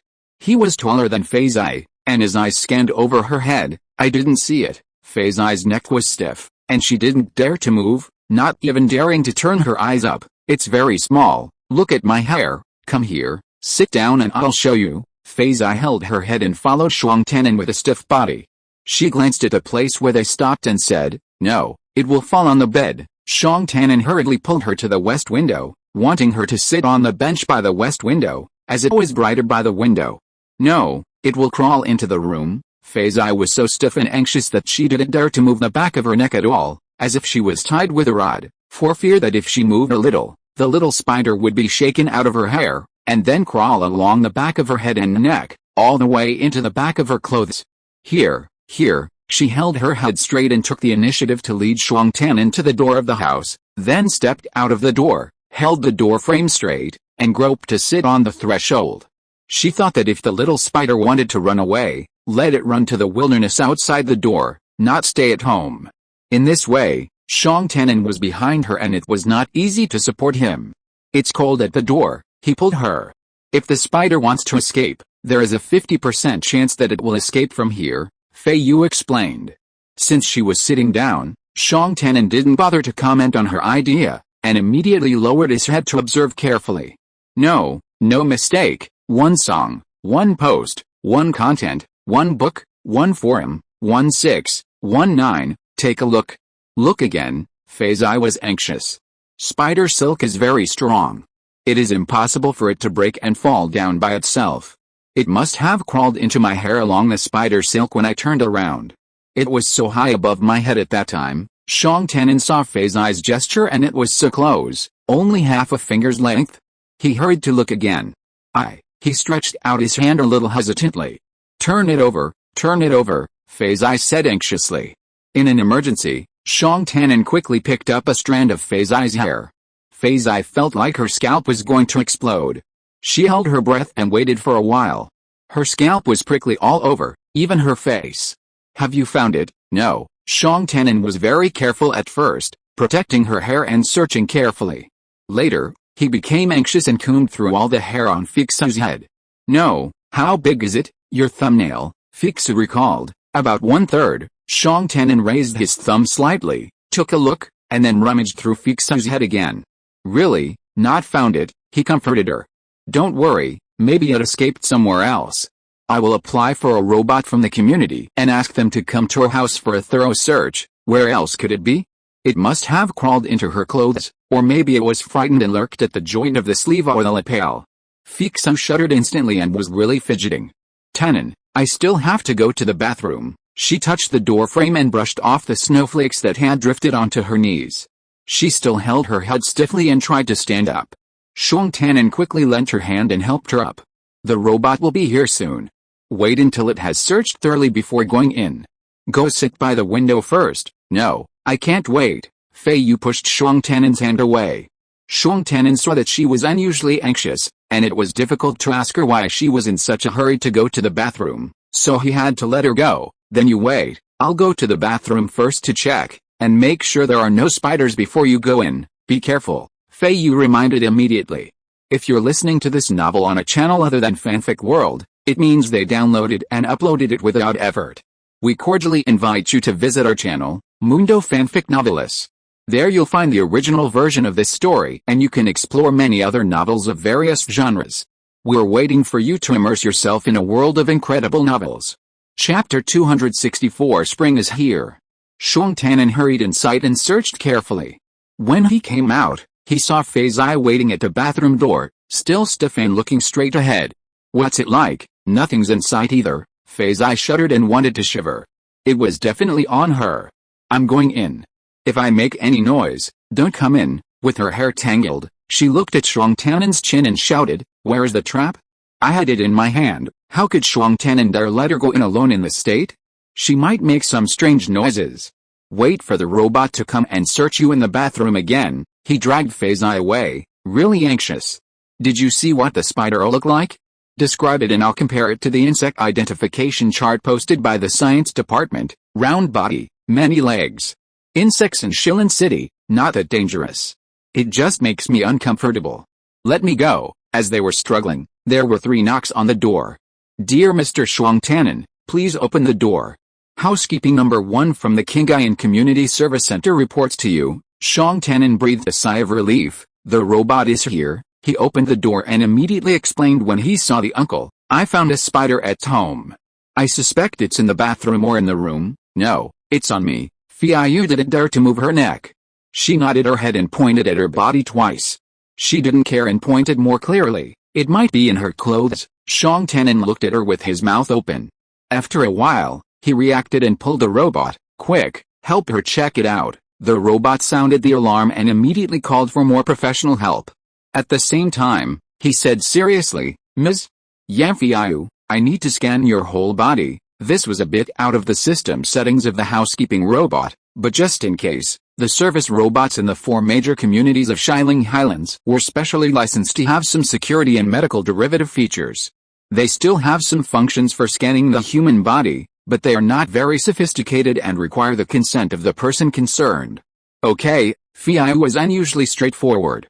The robot said after a moment, "It doesn't look like it." It wasn't a professional consultant, so its conclusion was a bit hesitant, not completely ruling out other possibilities. "Check again," Feiyu said anxiously. Perhaps it was just a psychological effect, but her skin felt itchy all over. As a professional in robot management, she naturally knew how basic the body scanning function of this housekeeping robot was, so she insisted, "Check again." "Yes, Mom." The robot changed its approach, its mechanical arm grasping Feiyu's collar. "Please allow me to thoroughly examine you." Feiyu grabbed the mechanical arm with her back hand and led the robot to the bathroom. With her other hand, she waved to Shuang Tanan beside her, "I'm going in. If you hear any noise, don't come in." Shuang Tanan, standing outside the bathroom, could only fret. The nutritional supplements were on the table by the west window, but he hadn't even thought of taking them. A moment later, a video call came in. "Deputy Director Shuang, is there an emergency at your home that requires calling the hospital?" Chun Yuan's face was serious, his voice no longer as cold as before, revealing genuine concern. Ever since his encounter with the Shang family during the pest control incident, and after receiving countless thanks and candy from Shuang Tanan, his tone of voice had become slightly familiar. He was off duty now, so he didn't need to personally check in on every single message, but seeing it was Shuang, he immediately went to ask. Feiyu said a spider was found in the house, but it disappeared again, and she's suspected. Shuang Tanan turned to look at the bathroom. After a long pause, his face grew increasingly anxious, but he didn't dare rush in to check. "Is he there?" "I don't know. The community robots are checking." Chun Yuan's glanced at Shuang Tanan, then took in the footage from inside his room, realizing he was waiting. "The creatures inside the Highland Shield have been since used, so it's basically nothing serious," Chun Yuan's added. "The hospital's robots are on their way. By Deputy Director Yan and bring him to the hospital." "Okay." Seeing Chun Yuan's calm demeanor, Shuang Tanan's nervousness, sparked by Feiyu's intimidation, eased somewhat. Almost as he finished the video call, another wave of robots swarmed outside the dome. Shuang Tanan immediately opened the door to receive them. 2 security guards searched the house, and a medical staff asked to take over Feiyu in the bathroom. Shuang Tanan left the house, fearing that she was not convenient, so he did not even dial a video call, and only used his access permission to let the robot open the bathroom. He walked around in the yard. After a while, he heard a hi behind him. He turned around quickly, and it was Feiyu in the shadow of the light at the door. "How is it?" "No." They both breathed a sigh of relief. "They asked us to go further away and do a thorough inspection of the house." Feiyu came out. "Are you cold?" Xiang Tanin looked at the snowflakes falling on Feiyu's head and shoulders. "I'll go in and get you a blanket." At this moment, they were standing outside the fence gate of their yard, with snowflakes floating around. "No need, let's wait until the robot finishes the search thoroughly." Light shone through the window of Dag's house next door, looking so warm. "Shall we go to Dag's house?" "No, Feiyu is wearing home clothes." Home clothes can be worn casually at home, but it is absolutely inappropriate to wear them at someone else's house. Xiang Tanin had no choice but to turn sideways and use his shoulders to block some of the cold air seeping from the western wasteland for her. The wind seemed to swirl, and it would blow from the east entrance of Duan. He looked at Feiyu's messy hair in the light from his own window, and walked around to her other side. Feiyu was much more at ease. The housekeeping robot and the medical robot both determined that the spider was not on her, especially the medical robot, which was the same model that took her to the isolation treatment that day. This time it also transformed into a cylinder, wrapped around her body to detect her, and she was immediately willing to believe it.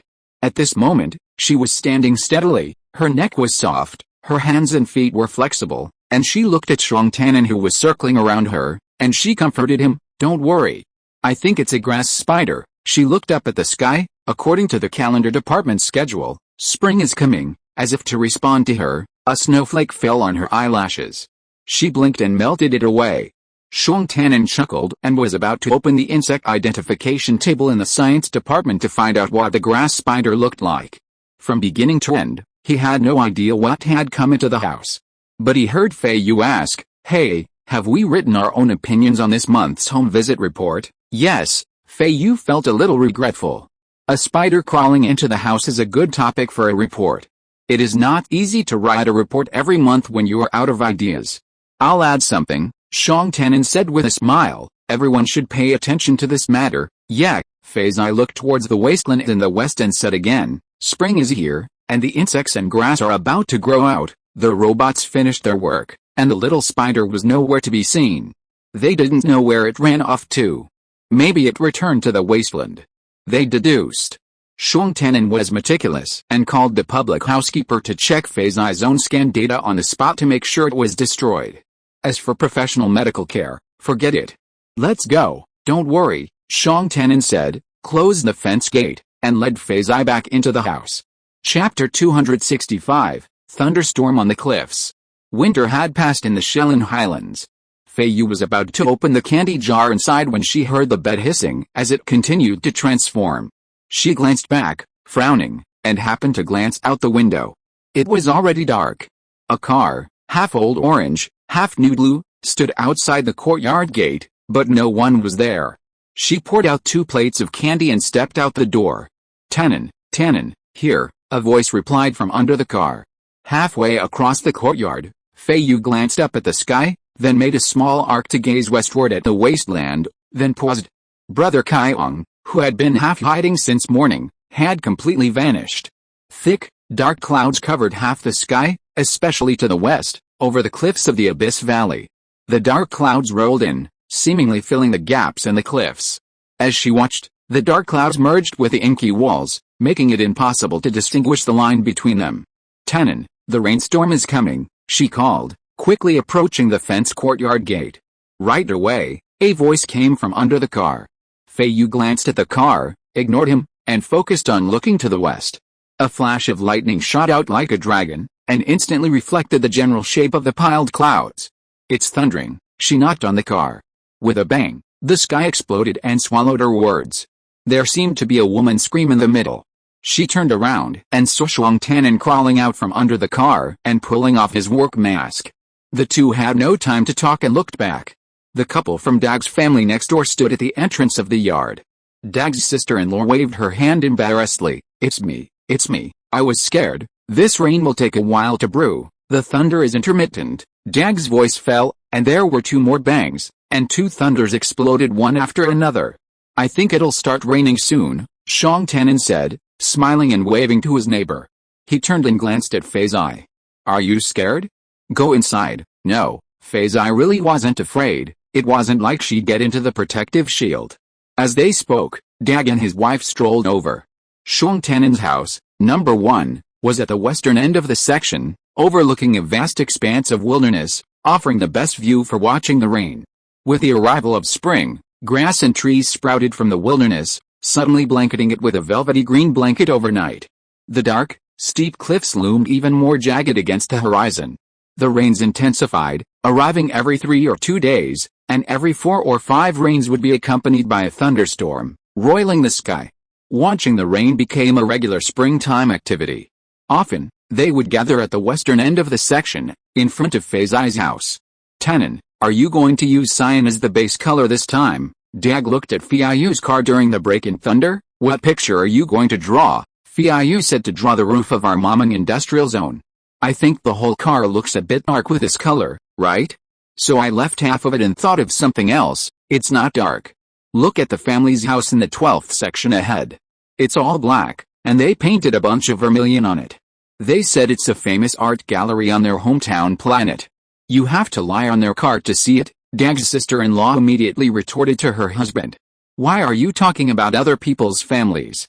Look at our own car first.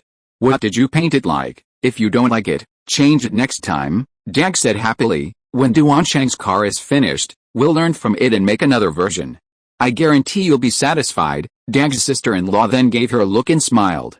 Feiyu glanced at the Dag family's car behind her.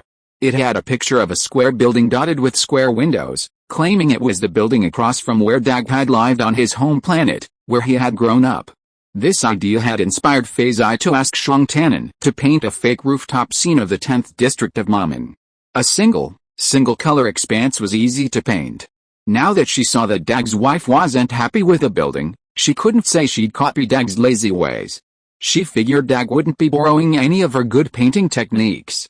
5 months passed in a flash, and life in Shilin City slowly returned to normal.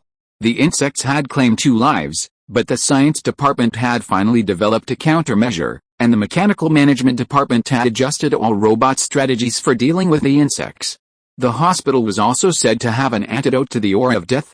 The fear and panic were a thing of the past, limited to a few teams and individuals, and hadn't spread widely among the people of Shilin City. People continued to live on the highlands, still carrying out their planned fieldwork, gradually expanding their exploration of the entire Luoyang Pangaea and the Pan Ocean. There were some work-related obstacles and some inconveniences in daily life, but everything progressed smoothly. Once the days settled into a regular cycle of going to work and returning home, leisure activities would eagerly weave their way into life, sprouting in season like spring grass, without any need for further mobilization.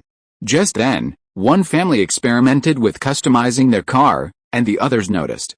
Well, that was a good idea. So every household followed suit, and soon a community-wide craze for customizing cars began. Feiyu was always the wisest, willing to follow the crowd whenever she felt like it. When Xiong Tannen asked if they wanted to modify their car, as he had some free time these days, she replied with one word, modify. The theme of this car design was longing for home. From Caring, Huayan, Qingayan, and Fenggayan, every household in the 4 major communities released a second, and even third, version of their car design, featuring the unique products and architecture of their home planet, for colleagues, neighbors, and friends to admire. Her family was having guests today, and Xiong Tannen was eager to draft a draft before the guests arrived, but now he wanted to enjoy the rain, so he decided to stop. After a pause, a blinding flash of lightning flashed from the rolling clouds above the cliffs, and a second later, thunder boomed. More lightning flashed across the sky, darting around. At its peak, it erupted from the monstrous gap in the cliffs, like an octopus spreading tentacles. Wow, I don't want to watch any more, I don't want to watch any more. Dag put his arm around his wife's shoulders and led the frightened Dag's wife back home. Let's go, Xiong Tannen said, and Feiyu ran to the courtyard. But he followed her inside, and she closed the door behind her.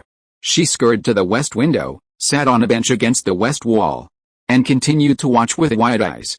The rain was sure to be heavy today. I wonder if the protective shield will sound an alarm. Are Mr. and Mrs. Yin coming? She asked. Xiong Tannen looked at the room and smiled. The room had changed a lot. The big bed that Feiyu slept on was tucked into the floor mat. Now there was a grand long table in the middle of the floor. On it were two exquisite small plates piled with assorted candies. The big cloth curtain hanging on the central beam was pushed to the wall by Feiyu and tied loosely. It didn't look unusual at all, and it made people feel that the room was particularly warm. "Have you set the table? Let me ask." Shang Tanin said a few words through video chat and sat on the bench against the west wall. He looked outside. The lightning was still flashing, but it was not as scary as before. They said they would come when the rain stopped. Anyway, it's a day off today, so it's okay to come a little later. Feiyu thought to herself that Yin Decheng and Feng Huo were really sincere and enthusiastic. They were willing to come as promised even in such a heavy rain. Chapter 266 Luo Wang Scenery Promotional Video. As Feiyu was thinking, a thick streak of blue-red lightning suddenly streaked across the western sky, striking down vertically with such force that it seemed to split the sky in two and plunge straight into the cliffs. Boom, boom. The thunder that followed was so deafening that it seemed as if the heavens and the earth were shaking. Feiyu reflexively dodged backward, her face pale. This time, she was truly shocked. Shang Tanin glanced at her sideways, raised his hand, and was about to close the window. "Look," Feiyu pointed. A dancing red light flashed in her pupils. Shang Tanin turned to the window, only to see what looked like flames rising from the cliffs. "The Abyss Valley must be on fire," he said in a deep voice. The fiery red light illuminated the western sky. It was as if there was a catapult in the sky, throwing straight, twisted, and forked lightning bolts one after another into the gap in the cliffs. The thunder was like a galloping horse, leaving no one a moment to breathe. "The burn this time is bigger than the last time," Feiyu observed. "Yet," Shang Tanin nodded. "Are the windows closed?" "Go ahead." Feiyu retracted her gaze, lift up the small table. They both stepped aside to reveal the gap in the middle, and Shang Tanin manipulated it to raise it. Feiyu put her hand on it, leaning comfortably against the west window, looking at the large table in the center of the room. There were signs of entertaining guests, and there were candies as well. "We're missing a pot of flowers," she commented according to the lady's tutorial, and said regretfully, "Mr. Yin should have told me earlier. We could have bought one at the market last week. Now the native flowers and plants are not open for picking, otherwise we could have picked a bunch from the wasteland next to us for emergency." Shang Tanin smiled. There was nothing else to do at this time. In such a severe lightning and thunderstorm outside the protective shield, the housing department always recommended that everyone stay inside the building and not go outside. He stood up and fished out the stack of floral fabric Feiyu had asked Shang Yanai to cut from the storage compartment, returning to the small table by the west window. Seeing Feiyu watching, he folded the fabric. "What?" Feiyu is also bored. "Try making a flower. Have you learned it?" "No, just giving it a try. If I had robot model parts, I could make a flower too." Feiyu thought for a moment. "I don't know how to use fabric." Shang Tanin raised his eyes from the fabric and smiled. "The flowers you made in class were really beautiful." Feiyu accepted the compliment nonchalantly, watching Shang Tanin's fingers picking at the fabric, tying knot after knot, seemingly aimlessly trying. She couldn't help but become intrigued. Since she had nothing else to do, she said, "Let me try too." She reached out and gave him half the stack of fabric. Time flowed silently around the room, unnoticed. Feiyu glanced at Shang Tanin. She had been conscientiously constructing the shape of a flower by tying and untying knots, but she hadn't found the right way yet. Shang Tanin was more patient and leisurely. He tied more knots and connected them one by one, which made it look like a fluffy flower. He raised his head, exchanged a glance with her, smiled and continued tying knots. They had different ideas. Feiyu quickly figured out that she wanted to use the cloth to rigorously imitate the layers of petals, while he cleverly used the bright colors of the floral cloth itself to gather them into a bunch and tie a beautiful flower ball. Feiyu lowered her head and continued to work. After a while, she pushed all the knots on her hand across half the table. "Here you go." Shang Tanin took a look and smiled. "You tied so many knots." Feiyu tied all the knots on the half stack of floral cloth according to his knotting method. "Is that enough?" "Enough." Feiyu was free, so she opened the curtains and glanced west again. "The lightning is still there, but it's getting less frequent." "Well, it should stop." Shang Tanin looked outside, picked up a Feiyu flower knot, and slowly connected the knots. The glow of lightning reflected on the west window, and on the horizon, blazing flames danced. The wasteland outside the window quietly carried the flowers and plants growing in spring, and occasionally people could see their appearance when lightning flashed across. Feiyu looked at the half-flower ball in Xiong Tannen's hand, pondered for a while, and picked up 2 flower knots herself, and connected them according to his way of connecting. Xiong Tannen watched her movements, smiled and lowered his eyes, and continued to make the flower ball slowly. When the Yin couple came to visit, there were 2 plates of exquisite candies on the bright and clean table in the Xiong family's dome house, and a large fabric flower ball was placed in the middle, which contrasted with the curtain knots on the wall, giving the room a warm and soft feeling. "Wow, your house is so beautiful," Feiyu praised as she stepped in. Please sit down, Feiyu greeted him gracefully. Xiong Tannen and Yin Dechen hadn't seen each other for a long time.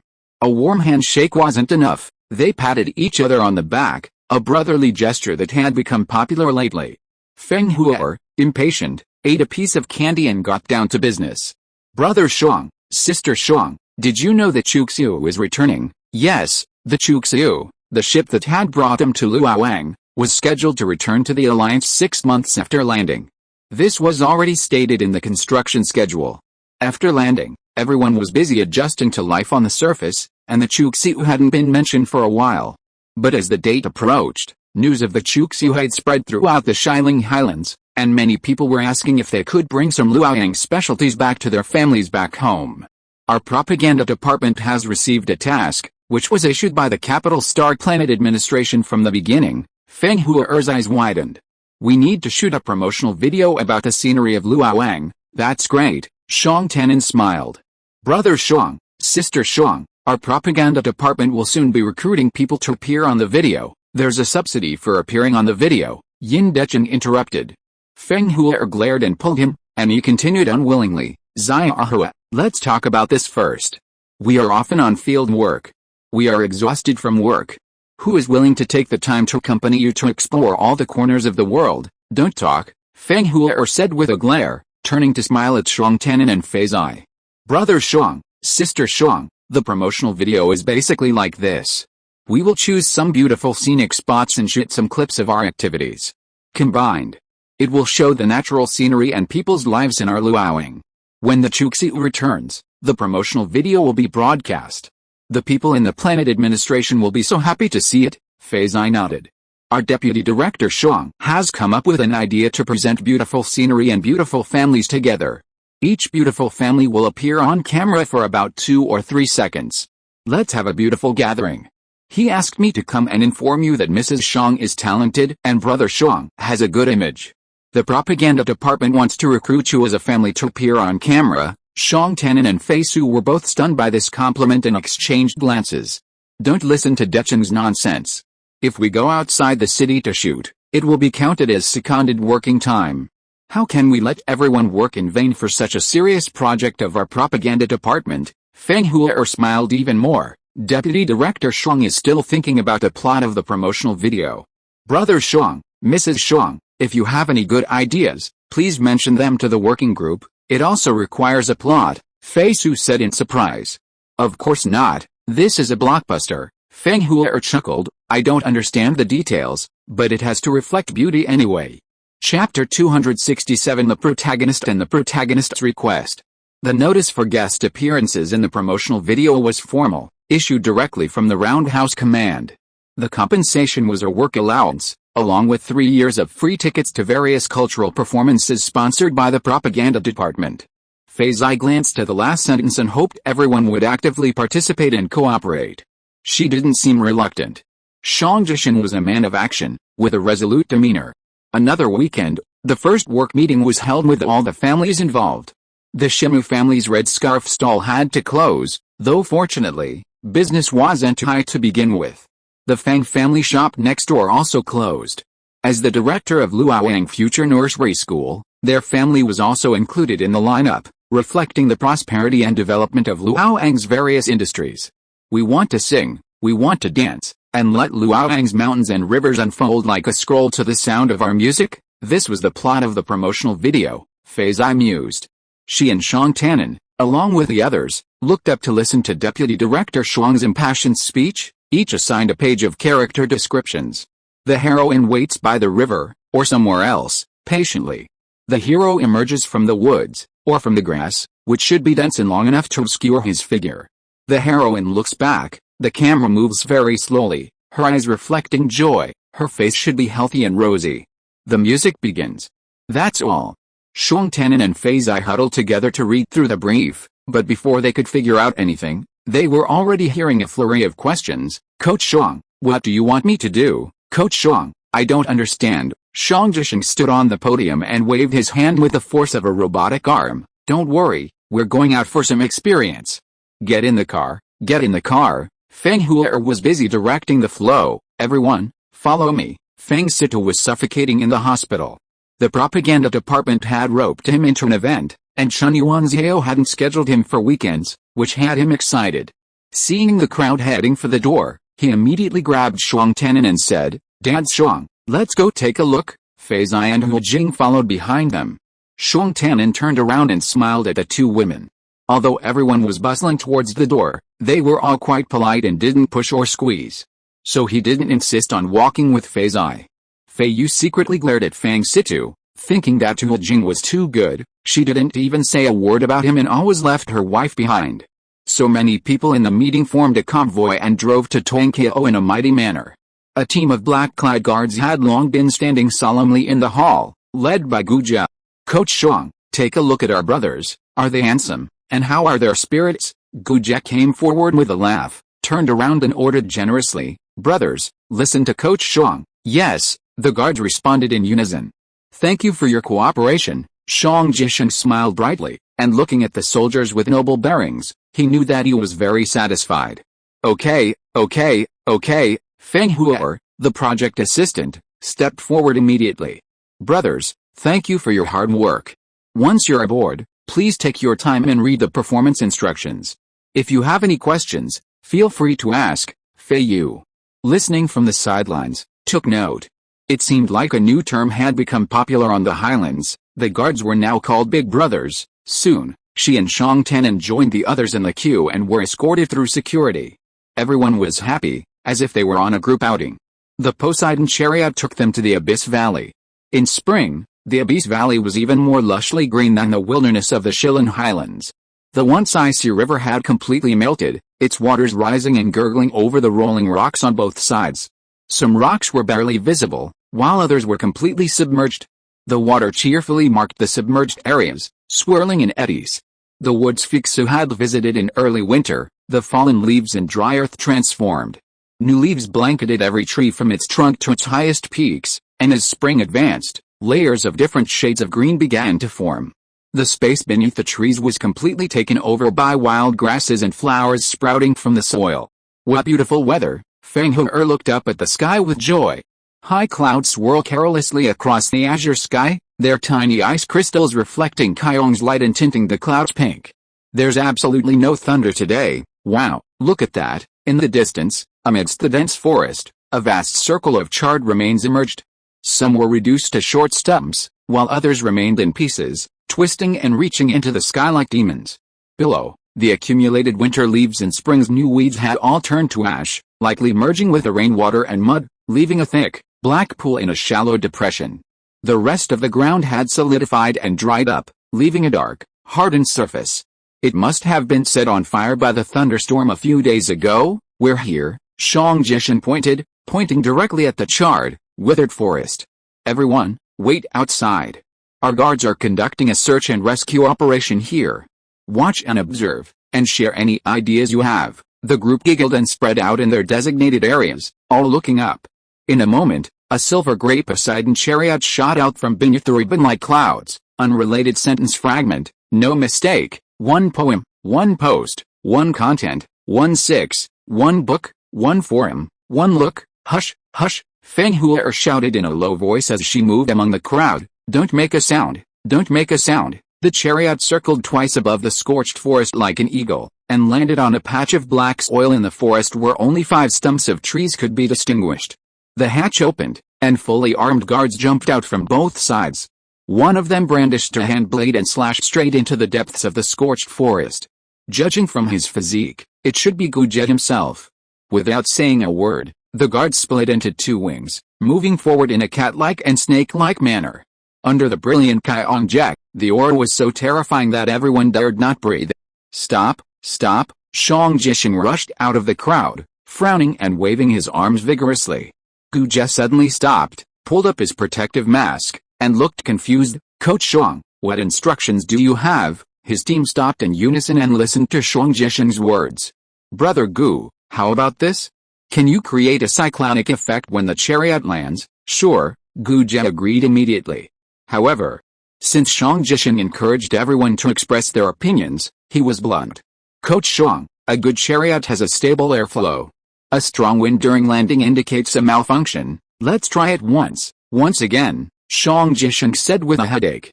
Gu Jie agreed, and with another wave of his hand blade, the guards on both wings quickly retreated and rushed into the chariot. Shang Jisheng stood back in the audience, his brows still furrowed. Perhaps he himself was unsure how to proceed with the plot. Feiyu, with nothing else to do, pondered the matter carefully. Could it be said that the broken chariot was used because of an emergency, with no time to repair it? She glanced at the forest, but couldn't see any reason to rush. Everything had been burned down for a long time. Chapter 268, a destined highlight moment.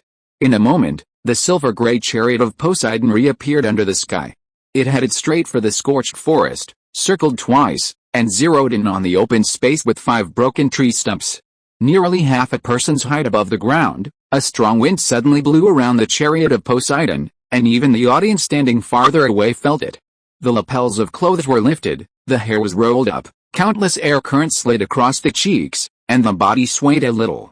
Shang Tannen grabbed Feiyu's arm and asked her to stand more steadily. The two looked at each other, and then looked over. Wow, under the chariot, on the scorched earth, those uncompacted floating dust, broken leaves, and dead branches all swirled in circles. The chariot landed with a bang, and the dust and branches in the small tornado suddenly lost traction and fell to the ground with a swish. The hatch opened, and the black-clad guards jumped down nimbly on both sides. Gu Jie waved his blade, and the 2 wings of people crouched and advanced deep into the forest. Fang Situ laughed. Feng Huer happened to be standing nearby and immediately leaned over, separating them by 2 people. With her eyes bulging, she whispered, Director Situ, don't laugh. Don't make any noise. Hua Jing pinched Fang Situ hard, and he finally pursed his lips, but that radiant smile wouldn't be easily suppressed. In fact, many people couldn't help but laugh, and Feng Huer hurriedly dashed around, signaling for silence. As soon as she left, Fang Situ leaned close to Shang Tannen, whispered in his ear, and whispered, Dad Shang, I've learned it. I just want it to look good. Feiyu was a serious person. Since she had accepted the role in Shang Jisheng's promotional video, she had to complete it quickly and effectively. Through Shang Tannen, she also heard Fang Situ's thoughts and pondered them, realizing that this was the point. So, she combined the instructions she had received with how to make the scene more engaging, so as to avoid being constantly stopped by Shang Jisheng like Gu Jie and the others. Stop, come back, Shang Jisheng shouted again. Even though he was connected to Gu Jie through the field communication channel, he still waved his arms and jumped up and shouted behind them. Shang Jisheng had a new inspiration. Brother Gu, he said excitedly, you lead a team to wade through that mud pond. Don't take a detour, wade through it, and step on the mud. Gu Jie pulled up the protective mask, revealing his eyes. After a while, he said without saying a word, okay. He waved his hand blade. Brothers, go back. The black-clad guards on both wings scurried back to the chariot like agile leopards and jumped in again. Wait, Xiao Duan from Shang Jisheng's assistant team raised his voice. Jishen, does the mud pond need a safety inspection? That's right. Shang Jisheng slapped his head and called, Brother Gu, don't be in a hurry. Feng Huer's eyes rolled, and when the robot brought by the propaganda department went to inspect the mud pond, she stepped forward and asked quickly, Coach Shang, can we take this time to let everyone eat something first? Yes, eat first. Feng Huer hurried to meet the soldiers who got off the car again. Brothers, you have worked hard, take a rest quickly, we will eat something to fill our stomachs. Feiyu took the high-energy nutrient supplements she was assigned. And listened to Fang Situ say happily there, we can eat even if we don't work.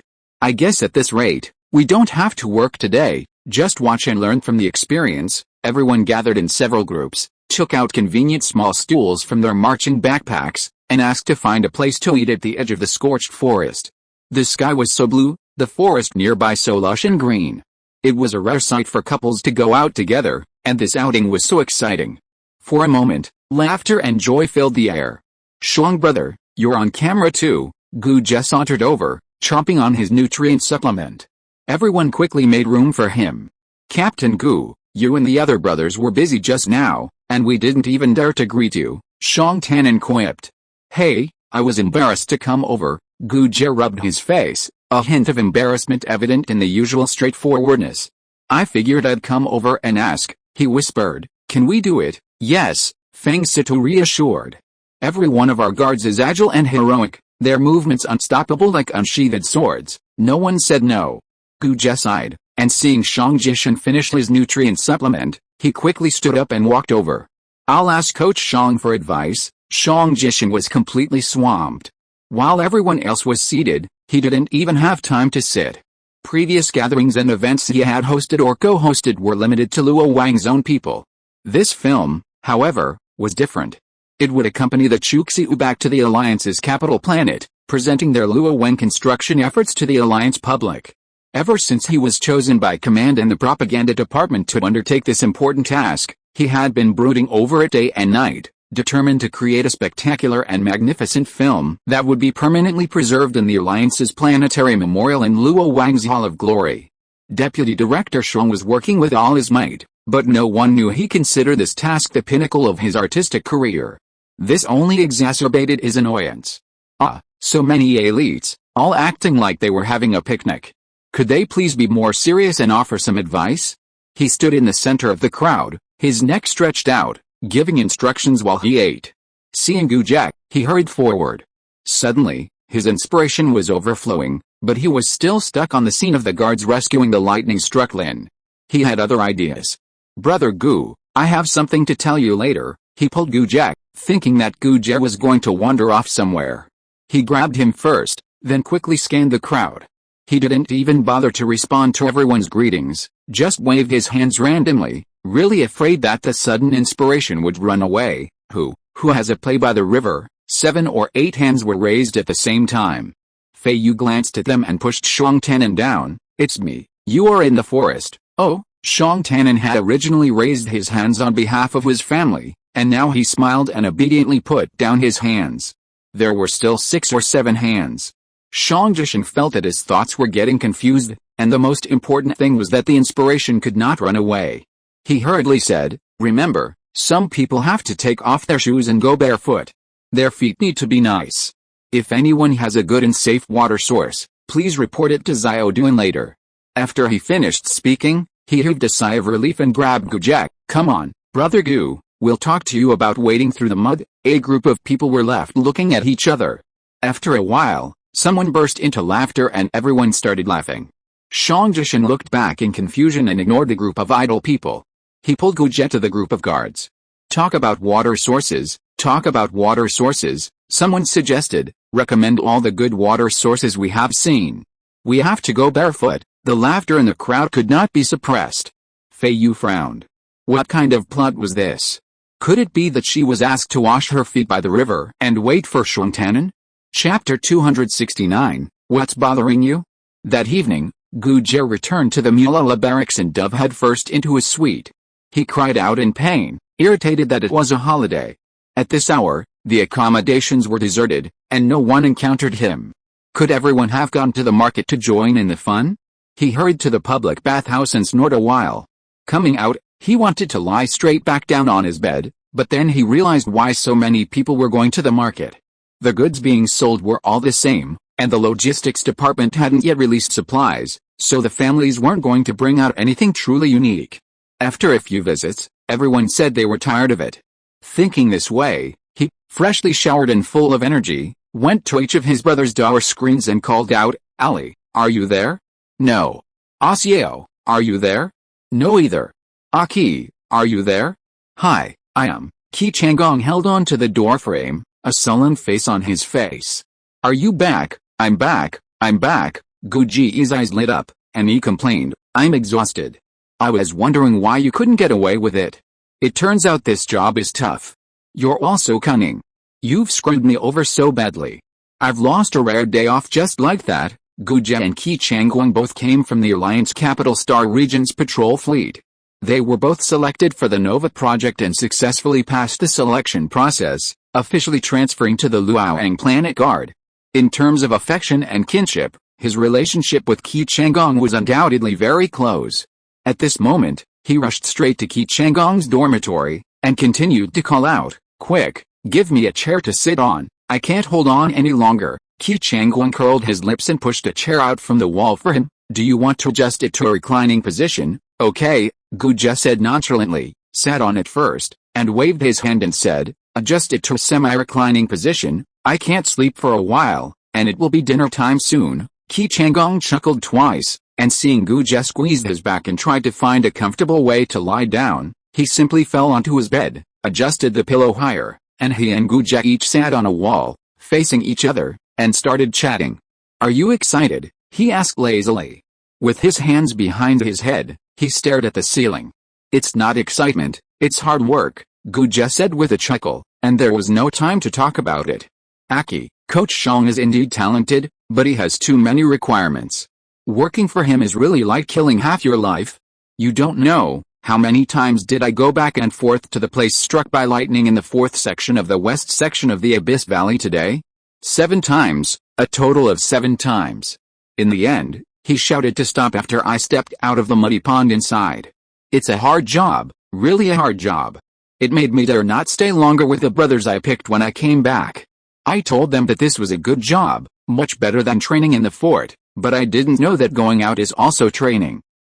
I took 7 or 8 trips back and forth in the chariot today. I almost vomited." Qi Changgong responded twice. "Next time you ask someone to make a friendly appearance, I won't go. Even if it's just for a pure guard, I won't go. I'll schedule someone else to go. I've noticed that Coach Shuang is a stickler for details. He'll ask you to rehearse the same movements over and over again.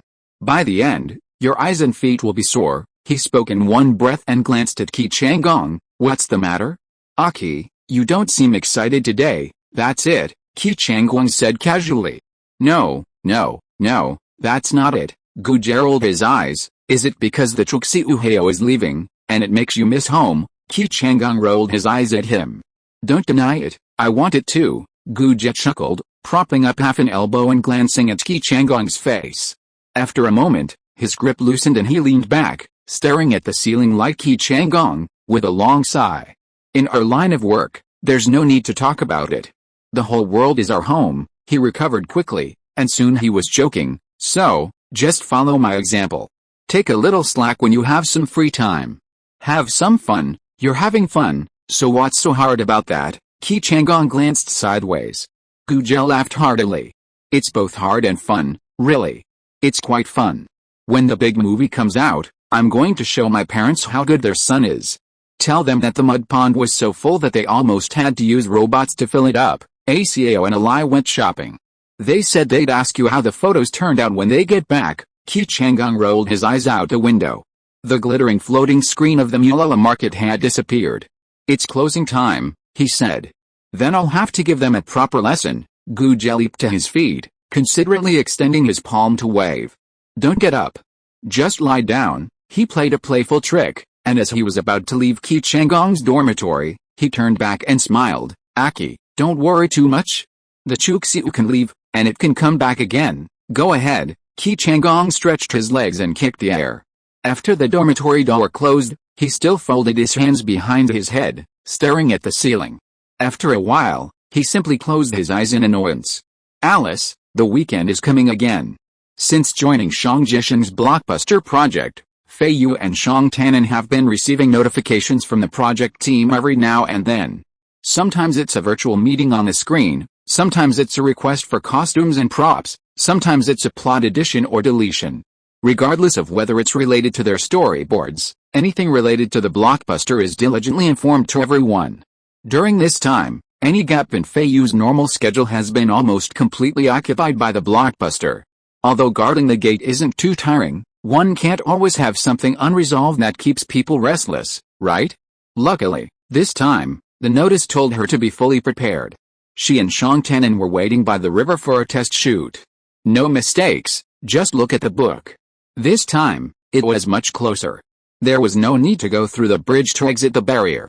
It was right by an inner river in the Mulala Hills. Without lightning and thunderstorm warnings, the protective barrier around Shilin City would be reduced by one layer after the spring. Brother Qi seemed even brighter, illuminating the slender leaves of the aquatic grass by the mountain stream, making them look plump and tender as if coated with oil. A group of people stood around the river, looking at each other and greeting each other. Feiyu smiled and let Shuang Tianan and the others greet each other, thinking to herself. So everyone is dressed in bright colors today. No one is wearing work clothes, all in casual clothes. Following the notice, she dug out a light pink knee-length dress, which she was wearing now, and paired with a pair of work boots issued by the property management department. Shuang Tianan saw that there was a bit of wind by the mountain stream, so he handed over a scarf in his hand.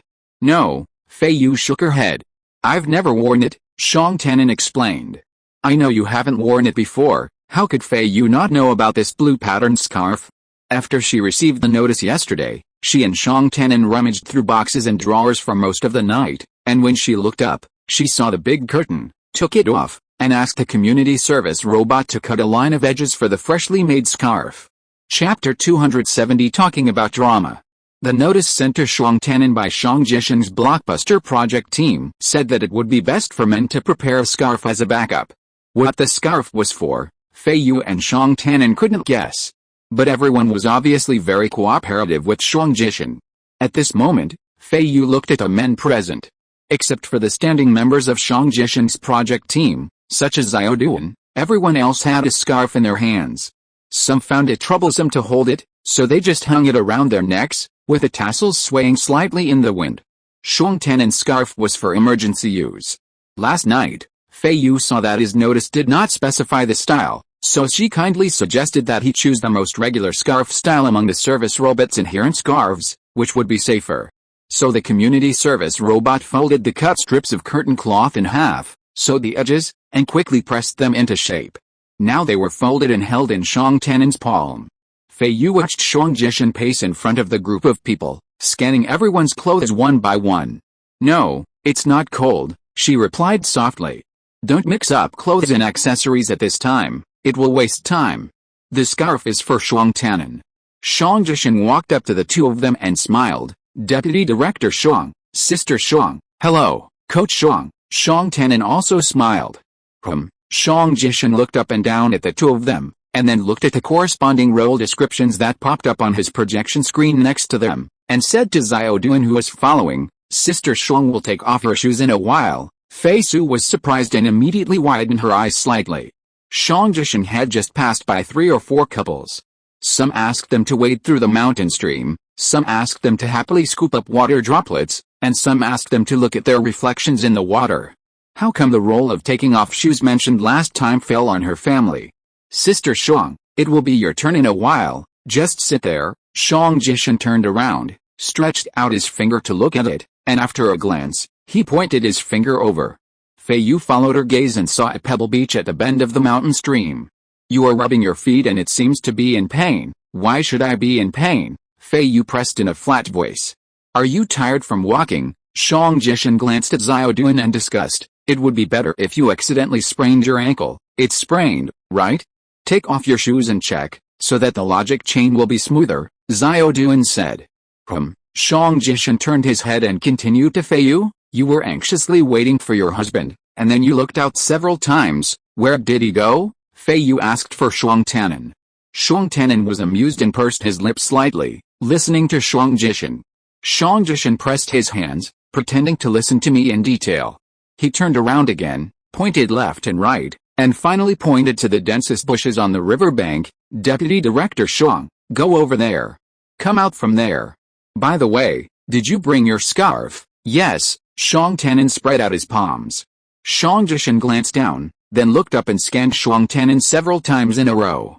Put it on and let me see. Shuang Tianan neatly wrapped the scarf around his neck, and saw that Shang Jishan did not relax his brows or speak. Still looking at him straight, so he automatically wrapped it around again. Feiyu looked at him with a squint, wondering what Shang Jishan's aesthetic sense was. He was complaining in his heart, but saw that Shang Jishan was still unhappy, and stretched out his hand to tie a knot around Shuang Tianan's neck. But after a moment, it was untied again, and Shang Jishan shook his finger and said, "You can't wear a coat." Shang Tanin looked at Feiyu, smiled embarrassedly, and took off the formal coat he wore when he defended his graduation thesis, revealing a brown round-neck training suit underneath. This weekend morning, according to the rules of the Xiaolanchang community life, the people of Qinghai community took the turn to take routine physical fitness tests, so he wore this suit inside. The formal coat was what Feiyu enthusiastically suggested to him. The notices from him and Feiyu both said that they should prepare personal daily clothes, which should be used, not brand new, and preferably have a bit of hometown flavor. Feiyu helped him choose this one. Feiyu thought that the notice was not clear. Shang Jishan looked at Shang Tanin, still not satisfied. "Roll up your sleeves and push them up to your elbows." Shang Tanin simply did it again. "You came out over there, just finished hunting?" Shang Jishan tilted his head uncertainly and asked Xiao Duan, "Does Luoang allow hunting?" "No one's allowed yet, but if it's in the operational regulations, it seems possible." "Right, Deputy Director Shuang? Is that what the regulations say?" Xiao Duan was also confused. "Yes. If it's required for field missions, it's allowed," Shang Tanin replied. "Okay, then let's go hunting," Shang Jishan said with finality, muttering to himself, "We have to get every detail right, otherwise it won't look like we did something wrong after the filming, and that's unacceptable. Anyway, by the time the promotional video airs in the Alliance, hunting will definitely be allowed. That's it. You need to bring something back. Old Xiao, I'll get the bow of light." Xiao Duan and Shang Jishan were now in perfect sync. He flicked on his communicator and looked up, saying, "Send it right away," and it really did. In just 2 or 3 seconds, the project team's utility robot glided over, respectfully holding something. Feiyu took a closer look. The realistic prop, called the bow of light, was incredibly beautifully crafted. Its body was a dark gold, resembling a crescent moon, its bow a brilliant silver. It slung diagonally across Shang Tanin's shoulder. Now, she wasn't so critical of Shang Jishan's aesthetics. It perfectly matched the 2 cyan-patterned scarves around Shang Tanin's neck. "Take a look," Shang Jishan said to Feiyu, and turned around, and be filled with joy to see him return, and smile brightly. Feiyu didn't understand what a smile meant, but she could imagine it. She'd just try her best to smile. She nodded. "Then you two will fix this part." Shang Jishan turned around and quickly instructed Xiao Duan, "Give them the melody and lyrics, and teach them when you have time." He was really busy, and raised his hand to calm Shang Tanin and Feiyu who were not able to digest it in time. "Go back and practice. Today, practice the movements and listen to the background music first, and then integrate it next time when we get to the right place." Xiao Duan was well prepared and quickly gave them another page of audio music score. "My singing method is above. You two must practice it every day when you go home. If you have any questions, feel free to contact me. When you think it is almost done, send me a version to listen to, and we will discuss it. There is no rush for this today, just listen to your own background music." He finished his instructions with a quick nod, and quickly caught up with Shuang Laoda in front to explain to the other couple. Since he was free, Feiyu played it once and listened to it with Shang Tanin, the two of them looking at each other. "I think it's unreasonable to hum after spraining your ankle." Shang Tanin couldn't help laughing and waved his hand. "Just listen to them." Feiyu stopped talking. She thought that Shang Tanin might have had a lot of gains after returning from hunting, so it made sense for him to open his voice and sing when he was happy. She rubbed her sore foot. It would be fine if the lyrics were deep and painful, but the melody was obviously very soft, which didn't match the plot and expression. "Are they talking about the right thing? I don't know either." Shang Tanin was about to continue, but saw Feiyu nod her head and crisply repeated his words. "Well, just listen to them." He smiled. "If you're listening to this novel on a channel other than Fanfic World, it means they downloaded and uploaded it without effort. We cordially invite you to visit our channel, Mundo Fanfic Novelis. There you'll find the original version of this story and you can explore many other novels of various genres. We're waiting for you to immerse yourself in a world of incredible novels." Chapter 271 Imagination. The first rehearsal featured a couple happily running hand in hand through a mountain stream. Those who weren't filmed found a slightly elevated ridge, unfolded the convenient stools provided by the project team, and prepared to sit and watch, learning from the experience. Feiyu and Shang Tanin naturally went along. Fang Situ and Huijing weren't there today, which was a lucky coincidence for them. Their scene was painting the walls of Xiao Kicking Nursery. Fang Situ took the opportunity to offer an idea. He said 2 people painting the walls was a waste of manpower, and Hu Jing could just do it alone. As the director, he'd be best served by building educational facilities like swings or mazes in the film. Shang Jishan reportedly approved the suggestion. Sure enough, the adults leisurely playing with children's toys embodied the tranquil beauty of Luo Wang's life. With Shang Jishan's approval, Fang Situ quickly took advantage of the film's success and went to see director He of the Material Allocation Department. This was a serious project requirement, so director He naturally complied. Even though the supporting facilities for Zhao Kicking Nursery weren't ready yet, he opened an application window for Fang Situ and immediately approved it. Fang Situ was currently receiving documents from Zhao Kicking Nursery and Hu Jing in the adjacent mountain pass, having specifically requested leave from Shang Jishan. He had borrowed a few mechanic robots from Shang Tannen yesterday, ready to put his vision of the model interaction today. As soon as Shang Jishan and his team arrived, he'd have it all ready to go. So, Fang Situ and his wife were also practicing. Fang Situ had long harbored a dream, to use Luo Wang's Zhao Kicking Nursery as a major project, making it a hit throughout the alliance and making everyone envy his children. He, Fang Situ, would be the mentor for the little flowers of Luo Wang, this beautiful planet. Yes, okay, Shang Tannen pursed his lips, nodding repeatedly. While Fang Situ wasn't there to chatter, he was still there to compare progress on the projection screen. Feiyu glanced sideways at Shang Tannen. She had also heard Fang Situ's ambitious words, and felt that they were a bit unreliable. Your skirt is dragging on the ground. Shang Tannen hung up the video call and pointed to her. Feiyu took a look and saw that it was indeed the case. It doesn't matter, she muttered, we still have to sit on the rocky beach later. Shang Tannen looked at her clothes. It was hard to say that Shang Jishan's clothing requirements were bad. It seemed that the project team had their own considerations. Anyway, no one would have an easy time shooting this blockbuster. He looked at the mountain stream. The couple who had crossed the mountain stream had crossed it several times, and their clothes were mostly soaked. They were taking a break. 2 service robots were surrounding them, drying their clothes on the spot. Shang Jishan was still waving his arms in front of them, as if he was instructing them on how to run. The audience basked in the sun and the breeze, and took the opportunity to think about their roles. Do you want clothes? Shang Tannen asked in a low voice, handing over the graduation formal jacket that was on his knees. Feiyu had been blowing the wind for so long, it looked like it would be a while before it was her and Shang Tannen's turn to appear on screen. Since Shang Jishan had rejected the code and it wasn't a prop, it was fine to use it. She nodded, okay, thank you. You're welcome, Shang Tannen smiled. They were like this sometimes, basically no longer using polite language to each other, but occasionally they would say it once or twice in private, just casually, not really politely. Feiyu grabbed Shang Tannen's coat and draped it over her skirt. She looked down. Did you make it yourself? She remembered her curiosity from the past.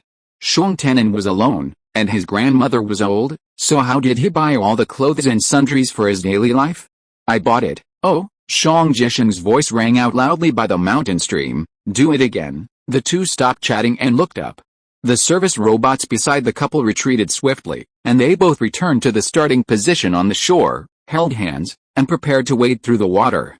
Start. Run over there. Be cheerful. Shang Jishan waved his hand. The music started, like 100 birds chirping. It was a fast-paced piece. The couple suddenly raised their eyebrows, curled up the corners of their mouths, revealing 2 white teeth. Feiyu chuckled.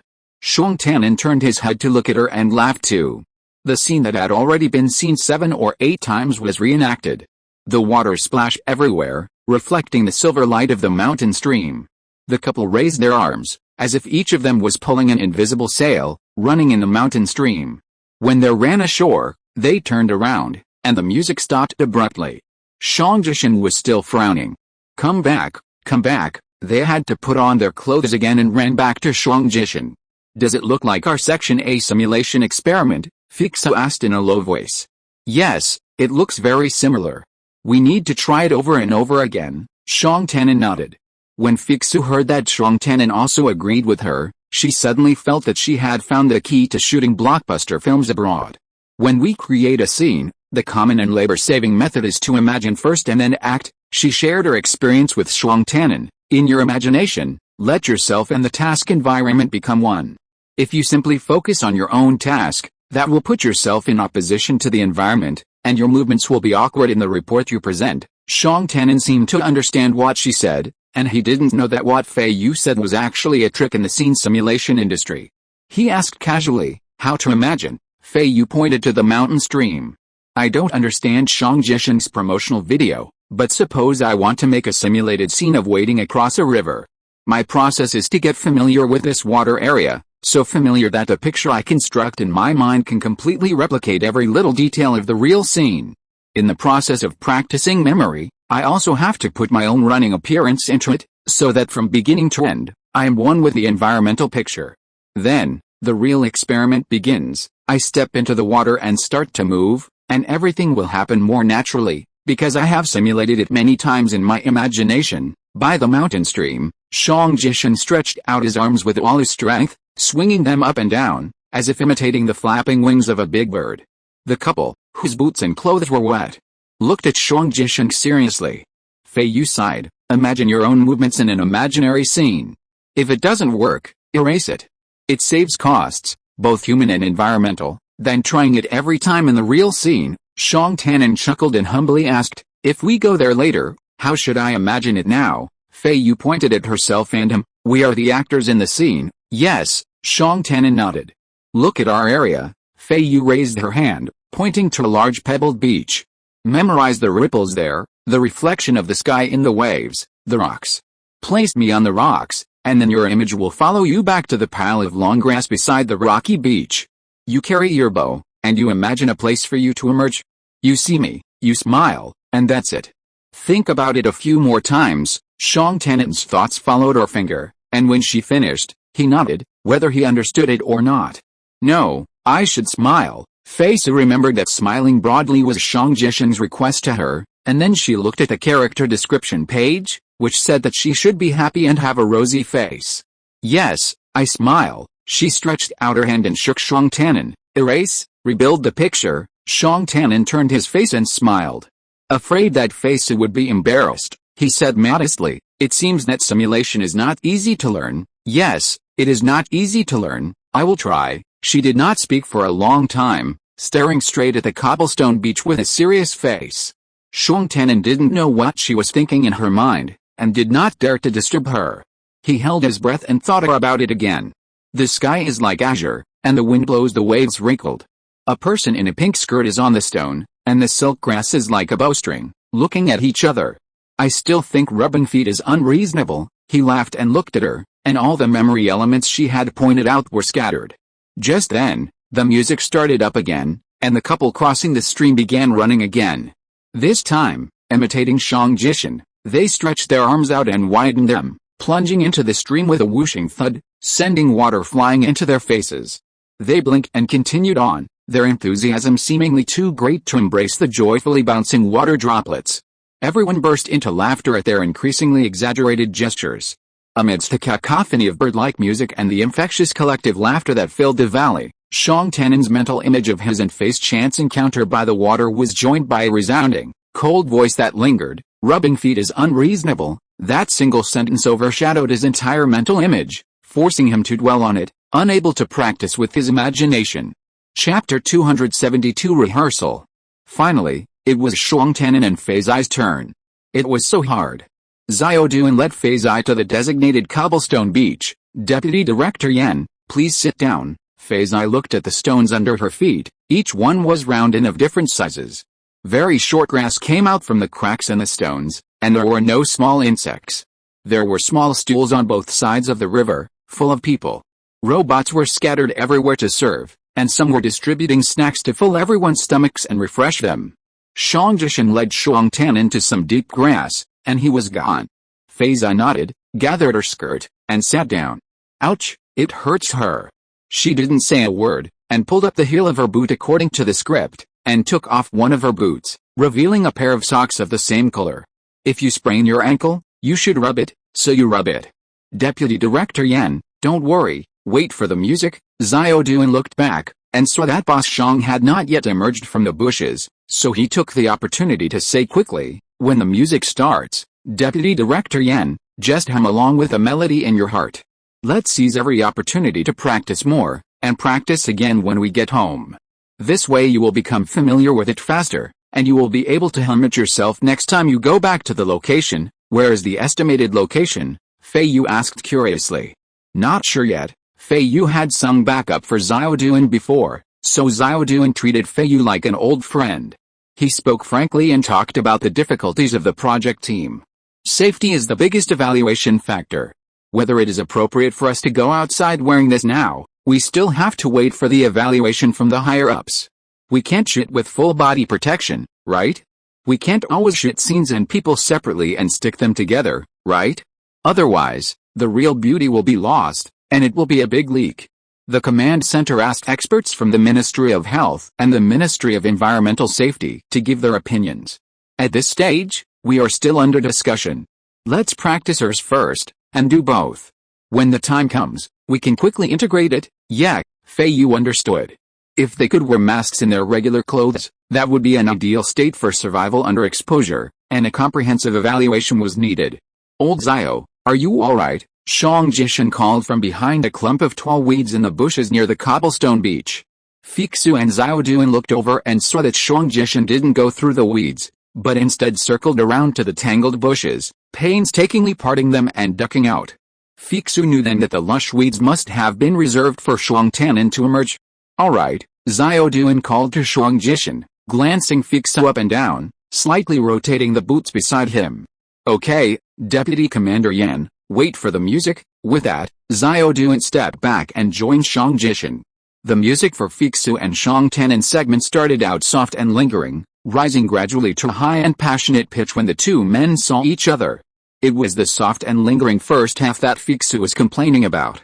Now it sounded, as if carried to the ears by the wind, humming along with a mountain stream. Feiyu took out the attitude of doing simulation experiments in Donglan, and before officially starting, she went over her program in her mind for the last time. She remembered it all by heart. She would rub her ankle first, rub it for a while, look around, and laugh when she saw Shuang Tanin's figure. Good. She put her chin in, lowered her eyes, and got into a standing position. Feiyu stretched out her right hand and pressed on her left ankle. She imagined that it was sprained, and used a little force with her fingers, rubbing it in circles. Her eyebrows frowned slightly, as if in pain. After a few ticks, she transitioned to the next stage and began to twist her neck to look around. The sky was high and clear, the water was clear, and half of the bank was full of people. She passed by them expressionlessly, because they were not human. 30 meters in front of her stood Shang Jishan and Xiaoduan with bright eyes, as well as the on-site service robots. She also passed by them, because they were not human. Oh, she hummed along with the music in her heart. You must not be impatient, this is written in the character description. Feiyu continued to rub her ankle back and forth, and continued to look around. There was a rustling sound of footsteps behind a large clump of wild grass as tall as a person, and she turned her head when she heard this sound. Behind the grass leaves, a man dressed in brown clothes and black pants, with a green cloth scarf around his neck and a black, gold and silver bow slung across his body, parted the grass leaves. It was Shuang Tanin. Feiyu suddenly stretched the corners of her mouth and curved it into the largest arc. The music was very loud. A male voice inside opened his mouth. I'm here, I'm here. Oh, of course, this was not Shuang Tanin's voice. Feiyu listened and recognized it as Xiaoduan's voice. She stared at Shuang Tanin's mouth shape and made out that he was laughing, but she was not sure if he was singing along. Feiyu kept looking at him and laughing. Shuang Tanin walked all the way to the cobblestone beach. Shang Jishan, who was watching closely from the side, stretched out his hand to the sky, and the background music in their ears stopped. Feiyu grabbed her boots and put them on, then stood up with her hands. Shuang Tanin hurried forward to help her. No, Shang Jishan shook his head violently. Feiyu was puzzled as to why not. Deputy Director Shang, you are walking too fast. You didn't know that Sister Shang was sitting on the riverbank, so you first walked in the grass at your normal pace. How do we usually walk? We will definitely look at the grass and the road conditions, right? So you should look observant, and when you see Sister Shang, you stop, looking a little surprised, and then suddenly speed up. At this time, if the grass brushes against you, you can ignore it and go straight ahead. Shang Tanin supported Feiyu and nodded repeatedly. Sister Shang, Shang Jishan turned to Feiyu. You have more questions? Oh, Feiyu opened her eyes wide and listened quietly. First, your boots are on the wrong side. Xiao Duan honestly admitted his mistake. I did. No, they're too obvious. I'll fix them later. Shang Jishan shook his hand, quickly finishing this point and moving on to the next point. Sister Shang, you can't wear socks. Black socks are too obvious. Feiyu couldn't help but look down at her feet. Black socks are meant to go with boots, but didn't they look good in the setting of green hills and lush streams?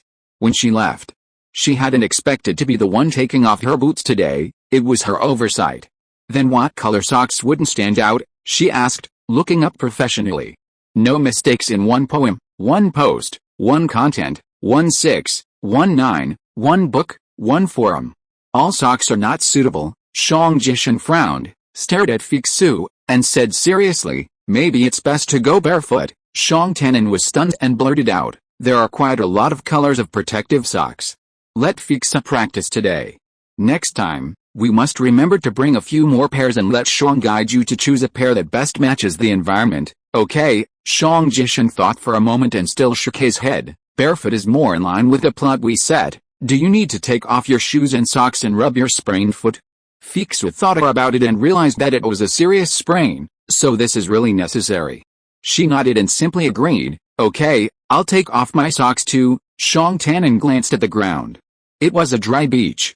The mountain stream water had not flooded this place, but small particles of soil were exposed in the crevices of the rocks, as well as some broken leaves and grass seeds.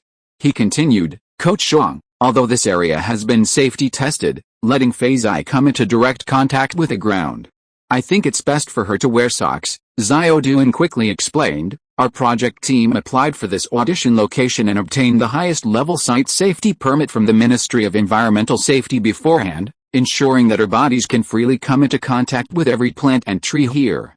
It's absolutely fine, Mrs. Shang, for you to take off your socks. Shang Tannen looked at Feiyu. That's fine, she said. He nodded. MRS. Shang Jishan added, don't rub your feet too hard. So, is the injury not serious? Feiyu asked. No, remember to keep your expression relaxed, mainly showing that you're waiting for someone. Feiyu glanced at Shang Jishan. His logic was flawed. Whether the injury was serious or not, why would I take off my shoes and socks? When you smile, there should be ups and downs. It can't always be the same smile. Look at me like this. Shang Jishan pointed at his face. Turn your head, see it, smile. Do you see me smile? Feiyu opened her eyes wide, half-tilted her head, and struggled to avoid Brother Kyong's light. She saw Shang Jishan's stiff and carefully maintained grin. Because of this look, Shang Jishan found it difficult to give any more instructions. He tried to puff out his lips, puffing out a sound. This is the moment. Be genuinely overjoyed. Feiyu endured it, her nature seeking truth, and she said, Coach Shang, are you sure you want to smile like that? You smile is so weird. Shang Tannen pouted, turned his head away, and subconsciously tugged at Feiyu's hand. Xiao Duan couldn't hold it in anymore, and regardless of the fact that Shang Jishan was his boss, he burst into laughter. Shang Jishan restrained his facial muscles and raised his hands to pat a few times, as if to soften his stiff cheeks. He glared at Feiyu. I'm sorry, Coach Shang. Shang Tannen hurriedly apologized, a smile still etched in his eyes, his expression growing even more sincere. We're learning, I think it's weird, Feiyu insisted. Shang Tannen couldn't even pull her hand away, so he had no choice but to smile even more enthusiastically at Shang Jishan. Shang Jishan, always serious about work communication, glanced at Shang Tannen and Xiao Duan and asked, really, haha, anyway, your smile should be sudden, like a spring flower blooming. Over time, the flavor might change, Xiao Duan said vaguely. Right, Sister Shang, you need to smile brightly all of a sudden. Just now, you gave me the impression that you were too confident, as if you were absolutely certain that Deputy Director Shang would show up. You need to look anxious. What if the whole world is deserted? Suddenly, Deputy Director Shang appears, and the whole world is different? You need to feel that moment of joy, understand? Feiyu blinked and nodded solemnly.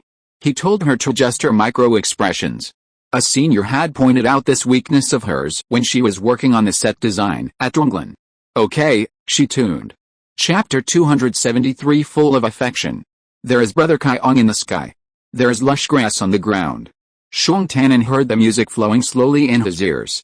The beautiful female voice was like humming a lullaby at noon, and the noise in the forest seemed to have stopped.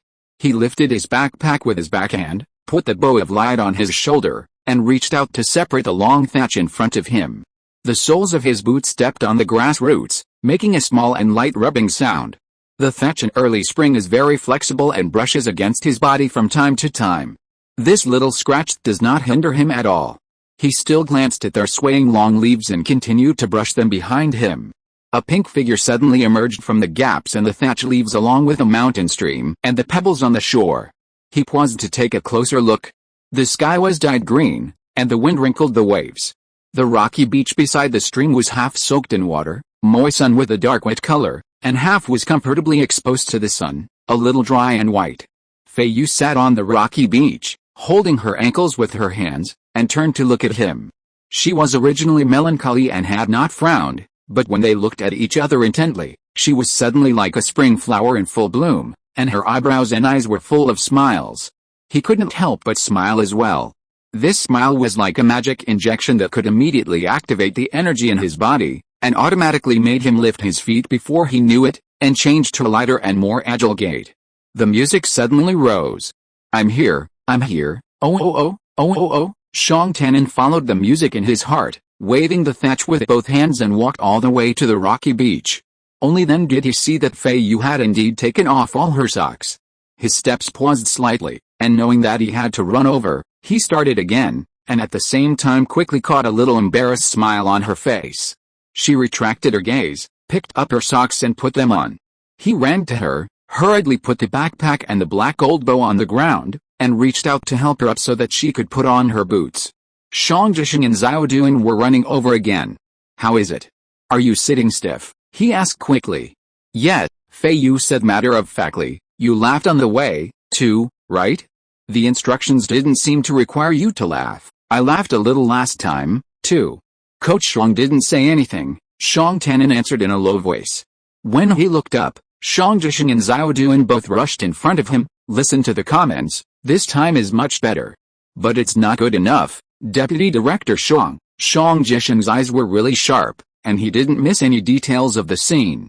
He talked about Shuang Tanan first. You have to walk smoothly, you can't stop frequently, you can only stop suddenly the first moment you see Mrs. Shuang, and then keep running anxiously to meet Mrs. Shuang. You think your Mrs. Shuang is sitting on the ground, are you very anxious? Then you are almost there, why are you stopping? Okay, Shuang Tanan nodded repeatedly. Everything else is good, keep it up. Shuang Jisheng finished commenting on Shuang Tanan with both criticism and praise, then turned to Feiyu. Sister Shuang, you look much better when you smile. Try to look even prettier. It should be surprising and full of affection. Not just a surprise, understand? Also, when you rub my feet, don't rub too mechanically. Shuang Jisheng paused. Sister Shuang was a robot by profession, and she was so professional that she was rubbing her ankle follicles at a constant speed clockwise the whole time. He reminded her, you sprained your ankle. Rub it, stop, and if you feel better, rub it again. Is that right? Feiyu pondered for a moment and said, okay. She herself studied scene simulation, and it was normal for her to be picky at work. At this time, she took the instruction seriously and was not impatient at all. But she asked, this part about being filled with deep affection. I still don't quite understand. What does it mean to be both surprising and affectionate? Coach Shuang, can you demonstrate? She was ready to observe Shuang Jisheng's strange smile again, trying to discern the deep affection within. She was slow to detect micro-expressions, but she was well aware of her own shortcomings. This time, she had to watch it a few more times, to grasp the true meaning from the strangeness. Oh, Shuang Jisheng looked around. How could these people, who weren't even family, be affectionate? You do this, he thought, teaching her, when you smile, think about the touching past between you and Deputy Director Shuang, and then you will naturally be affectionate. Sister Shuang, our films should not only reflect our hard work in pioneering in Luoyang, but also the brilliance of humanity emanating from our large team in this magnificent environment, the love for family, the friendship for teammates, the love for flowers and plants, and the love for everything. Shuang Jisheng waved his arms, drawing a big circle around the green mountains and clear waters. This is a beautiful place, think about this, And let your attachment and desire for a better life show through your smile. Feiyu raised her face, staring at Shang Jishan, trying to digest it without blinking. Shang Jishan glanced at Feiyu. Her serious yet bewildered expression made him feel a bit embarrassed, so he soothed her. Sister Shang, don't overthink it. In this film, everyone's responsible for a part of the meaning we need to express.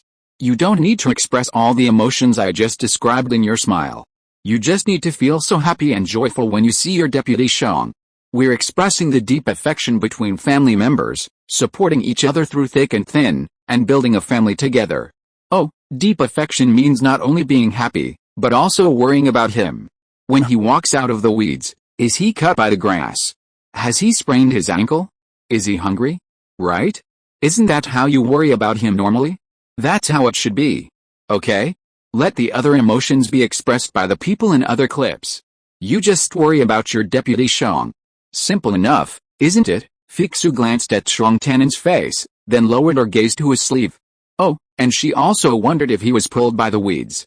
Okay, let's try again. Shang Jishan pulled Xiaoduan back, pointing at Feiyu as he did so. Sister Shang, stop rubbing his feet. You're so happy to see your deputy Shang. He's got company. And by the way, think about whether he's tired or hungry. The following appears to be unrelated text fragments and should likely be omitted. Everyone returned to their respective positions. Feiyu sat down again, her soft hissing from the rolling pebbles. Seeing Shang Tan retreat into the grass, Shang Jishan and Xiaoduan stood at the edge of the rocky beach. Without delay, she removed her boots and socks, meticulously placing them in the same position as last time. She then began to rub her ankle follicles, not very diligently this time. She rubbed them 2 or 3 times, hummed a song, gazed at the mountain stream, and rubbed them twice more. When Shang Tanin appeared from behind the bushes, she was immediately surprised and stared at him intently for a few times. Then she quickly wondered if the edges of the grass were sharp and whether the clothes were of good quality. Shang Tanin came over with big strides. Can they get another set of work clothes now? Feiyu's thoughts diverged very smoothly. The spring clothes for the residents of Qinggong community were distributed last month. If you want to get more, you may have to apply for them. Thinking of this, oh, there is something to write in this month's community home visit report.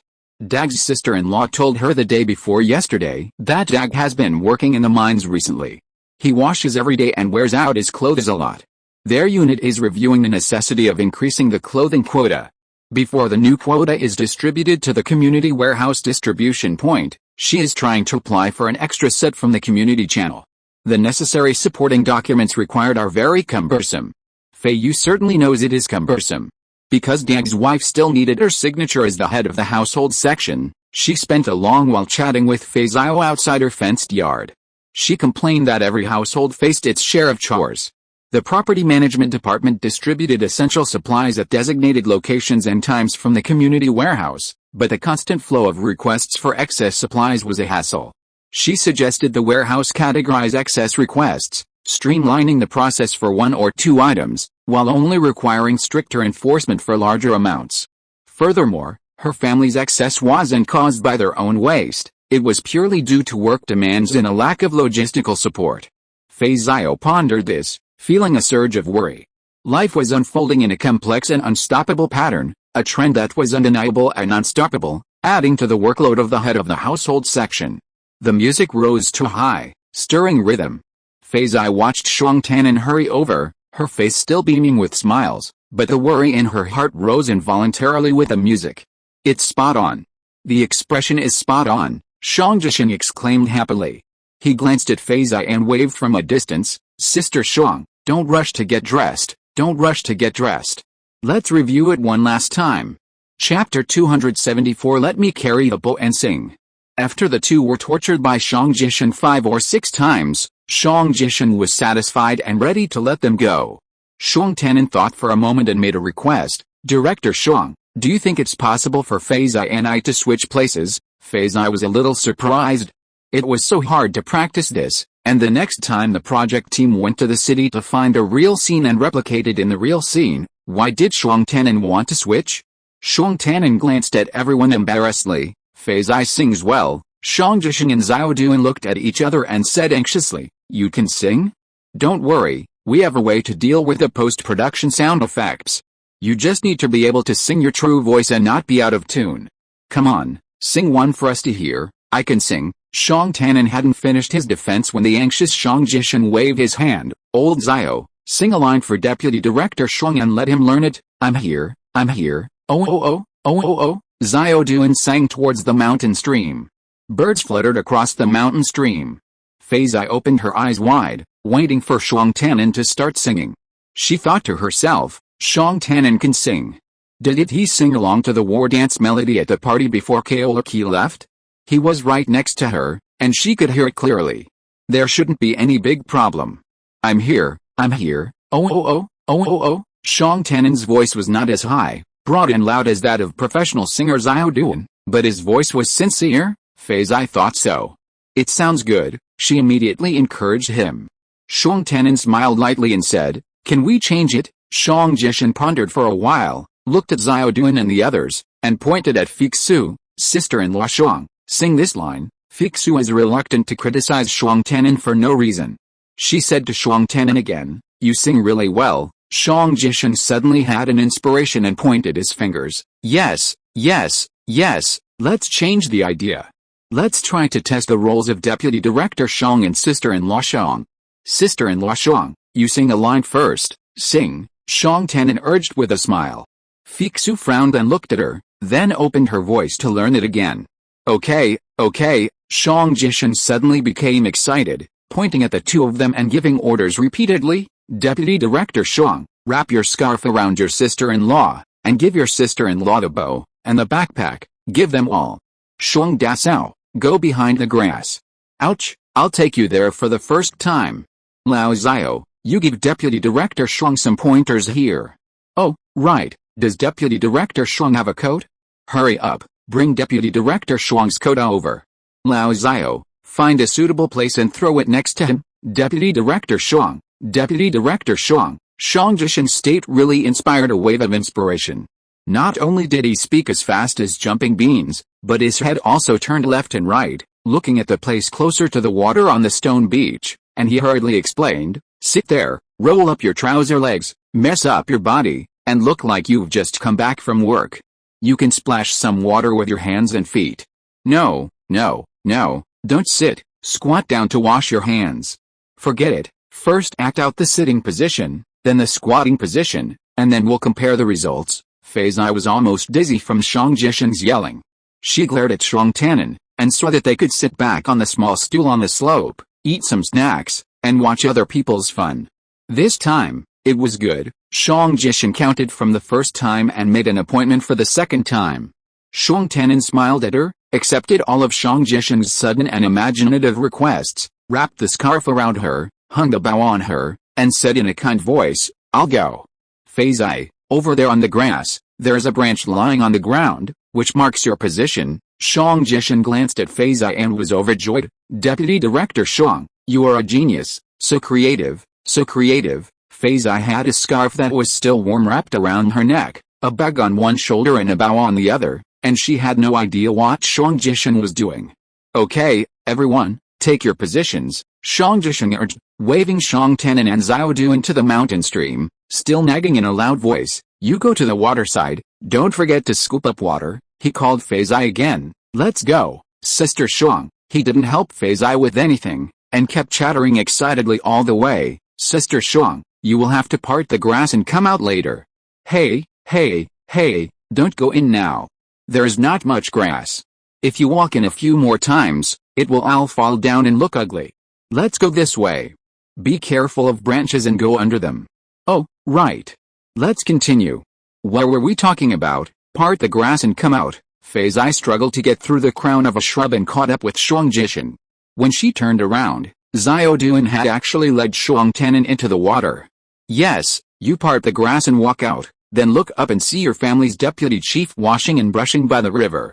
No, no, no, don't look up slowly, just walk on your own for a while. Shang Jishan stopped and thought for a while. Feiyu had no choice but to stop as well, trapped in the gap between the branches of the bushes, waiting for Shang Jishan's further inspiration to be realized. That's it, Shang Jishan finally nodded firmly. You part the grass and look up at the sky. Feiyu finally couldn't bear it anymore. Shouldn't I look ahead and then see Tannen washing and brushing? No mistake in one song, one post, one content, one book, one forum. No, no, no, listen to me. Shang Jishan shook his hands repeatedly, inspiration bubbling out of his mouth. He was afraid that his saliva would stop it, which made him speak faster. Sister Shang, part the grass, look up at the sky, don't rush, think about when you are tired, take a break. Don't you habitually look up at the sky, and then feel refreshed and breathe a sigh of relief? That's it. You look up at the sky, the beautiful sky of our Luoyang, and at this time the feeling of love emanates from the bottom of your heart and appears on your face. Pay attention, the music gets louder from now on, you sing along, I'm here, I'm here. Shang Jishan was so happy just thinking about it by himself. Perfect, so perfect. If we change this clip a little bit, it will go to a higher level. From family love to human love. Feiyu also knew that people engaged in art cherish this kind of inspiration. She stared, and resisted interrupting, although she didn't understand a word. Shang Jishan, completely immersed in his own creation, continued muttering to Tree, change it, change everything, otherwise it won't make sense. Overturn it. Overturn it. After muttering for a while, he finally cast his gaze back on Feiyu. Sister Shang, let's go. Feiyu was furious. If she hadn't been waiting for him, how could she not leave? Sister Shang, your dress won't do. Let me think about it, let me think about it. You should still wear a skirt, reflecting our daily attitude of taking these wild places for granted. And the color should be softer, commensurate with the overall scenery. Isn't this still her old pink skirt? Feiyu thought to herself. Listen for the next notice. Shangji pointed at Feiyu and made the final decision. MRS. Shang, remember, next time you go to the actual location outside the city, if the notice does not ask you to prepare your own clothes, it means that the project team will prepare them for you. If they still ask you to prepare them, you can find Feng Huo, the service assistant of the project team. Hey, you used to be neighbors, right? That's even better. You can discuss it and find or borrow something, anyway, to find a better and more suitable one. Yes, Feiyu agreed heavily. Chapter 275. Is there anything else I haven't mentioned? Shang Jishan's mind had just been occupied by inspiration and was a little disconnected at the moment. Feiyu had to sort out the thread for Shang Jishan. I parted the grass, looked up at the sky, passion rose from my heart, music rose, I sang, I am here, I am here. And then you walked out and saw your Shang Fuzi washing up by the river. He would look back at you, and you would smile at each other. Feiyu said, oh, it turned out that the person who walked out of the grass still had to smile. Shang Tannen did it right from the beginning. Xiao Duan called the video and asked if they could start. He had already asked Shang Tannen to sit down on the wet pebbles. Start. Shang Jishan was about to step back. Director Shang, Feiyu called out hurriedly. She couldn't let Shang Tannen sit in the water several times in a row. She had to get it right the first time and then try something else next time. So she had one more thing to figure out. You said that each person in each segment only needs to express a meaning and a feeling, and all aspects combined together are the overall meaning and feeling of your big movie. Is that right? Yes, then you just said that after this change, the love of a family will change to the love of humanity. Do I alone have to embody the love of humanity? Oh, that's right. In fact, every little love is a specific reflection of the great love. Oh, this time we still have the spirit of little love, but it reflects more of the great love. Shang Jishan couldn't figure it out himself, so he simply pointed his finger at the sky. Look at the sky, how beautiful, great love. Feiyu stood at the place where Shang Tannen had mentioned the horizontal branch on the ground, ready to begin. She went over the process of the new play that Shang Jishan had told her in her mind. She adjusted her expression and got into the state. She first supported the backpack with her backhand, then waved the bow, and parted the grass with both hands. In fact, she knew the direction of Shang Tannen, but she didn't look. She tilted her neck, and there was no cloud in the sky. It was noon. The light music in the first half flowed leisurely, and Shang Tannen must be waiting anxiously by the water. They were supposed to meet after this period, but now they have to wait for a while. The stones are wet, and it must be difficult. It's better to look at the sky, which is dry. The music got louder, and Feiyu was happy. The time had come. I'm here, she sang along with the music. After saying oh, she stood up, parted the grass along the way, looked at the stream, and paused slightly. Shuang Tianan was miserable. He was sitting on a stone beach with bubbles on it. His clothes were thrown in the dry white pool not far away. He took off one of his boots. Xiao Duan placed it between his clothes and him. It looked like his things were hanging all the way, showing that he was anxious to get to the water. He was scooping up the mountain stream water with his palms and splashing it on his bare feet. He turned his head and saw her. He paused for a moment, his eyebrows brightened, and he smiled. Feiyu ran to him quickly. It was over, it was over. The corners of his mouth did not grin to the middle of his cheeks. He had to grin again, otherwise it would not meet the standards in Xiang Jisheng's eyes, and he would definitely sit in the water again. Perfect. Perfect. Xiang Jisheng was elated and concerned. Deputy Director Xiang, put on your boots, let's quit again. Feiyu, carrying a bag and a bow, looked at Shuang Tianan with his sleeves rolled up and his trouser legs rolled up, half of his body wet, and sighed that he had come up with the idea and it was his own fault. The service robots were diligently drying him. She stretched out her hand and generously prepared to let Shuang Tianan hold her wrist and lend a hand to put on her boots.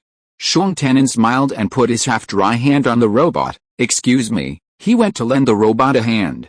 Feiyu glanced at him and pulled the corner of her mouth. In return he laughed softly. Qianqian, how are you? Qi Changgong frowned.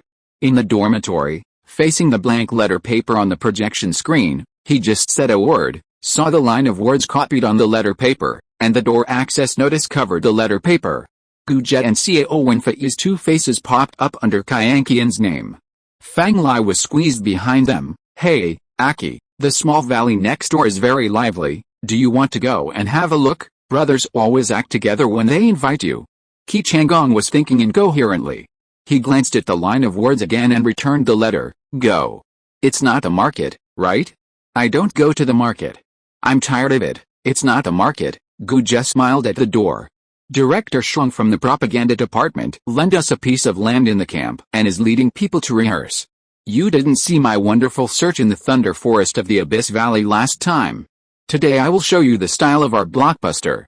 Director Shuang said that our guard force is too small with only me in it, and we have to add more. Whoever takes your turn to go in the future will be a good opportunity to familiarize yourself with it in advance. Tisk. Everyone laughed, and then the group walked out of the dormitory. Qi Changgong smiled, too. A hint of annoyance still lingered within him. Feeling the bright sunlight rising above the fort, he exhaled softly. He knew he had plenty of time, and with that thought, his worries vanished. He jumped into the driver's seat of the patrol car. Let's go, buddies. Let's go cheer for Luo Wang's film. The distance was short, and the four of them arrived in no time. The project team assistants and the spectators on the hillside were incredibly enthusiastic about the arrival of the escort officers. They offered up the best seats in the middle of the hillside and even gave them snacks without further ado. Hush, it's about to begin again, Feng Huer said, nodding her lips in the audience. Qi Changgong took a bite of the flour cake and sat down on a small bench. He looked down at the rocky beach below. The bustling crowd had retreated, leaving only a single man standing by the water. He squinted his eyes for another look, then swallowed the flour cake with all his might. What are you doing now? The following appears to be unrelated and likely a separate topic. Feng Huer, the project team's duty assistant, overheard this. While waiting at Tongqiao for Yin Dechen to return from his field work, she'd seen Qi Changgong, Gujet, and the other purple flower-collared guardsmen on their rotations several times. Feng Huer always joined the other sisters-in-law in greeting them, and they were already very familiar. She enthusiastically explained.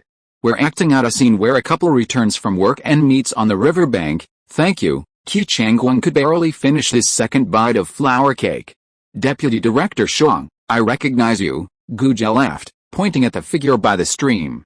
He threw his clothes on the ground. He looks even worse off than I did. Oh, really? Xiao Wenfei and Fang Lai's spirits grew. Qi Changgong had no choice but to laugh too. Some people, no matter how good they are, unfortunately can't become friends. It has nothing to do with temperament, ability, or charm. It's somehow determined by innate attitudes. Qi Changgong took another big bite of the flour cake, swallowing it silently and forcefully. After years in the military, he still retained the eating habits he'd acquired from his grandfather in the Qi family ancestral home.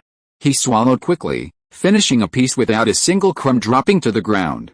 But honestly, the flour cake weighed on his heart. Not only did it weigh on his stomach, pushing up the nagging annoyance about Qianqian that had been lingering in his stomach, but it was also because his gaze met that beloved by the stream, which always made him feel a pang of pain. What had his grandfather done for him? In his old age, worried that he wouldn't have grown up enough, he quickly found him a rival. This rival was a deeply hidden queen of flowers. Her childhood loneliness and dullness were all fake. Once she'd paid off her 15 years of selling her body, she'd found another rival to help her, and her life was truly prosperous. The stream gurgled, and the beloved was a handsome, elegant woman, unparalleled in her elegance. End of this chapter. Thank you very much for reaching the end.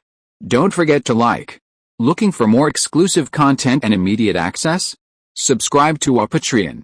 Remember, every like, subscription, or donation encourages us to continue. Thanks to everyone, see you in the next video.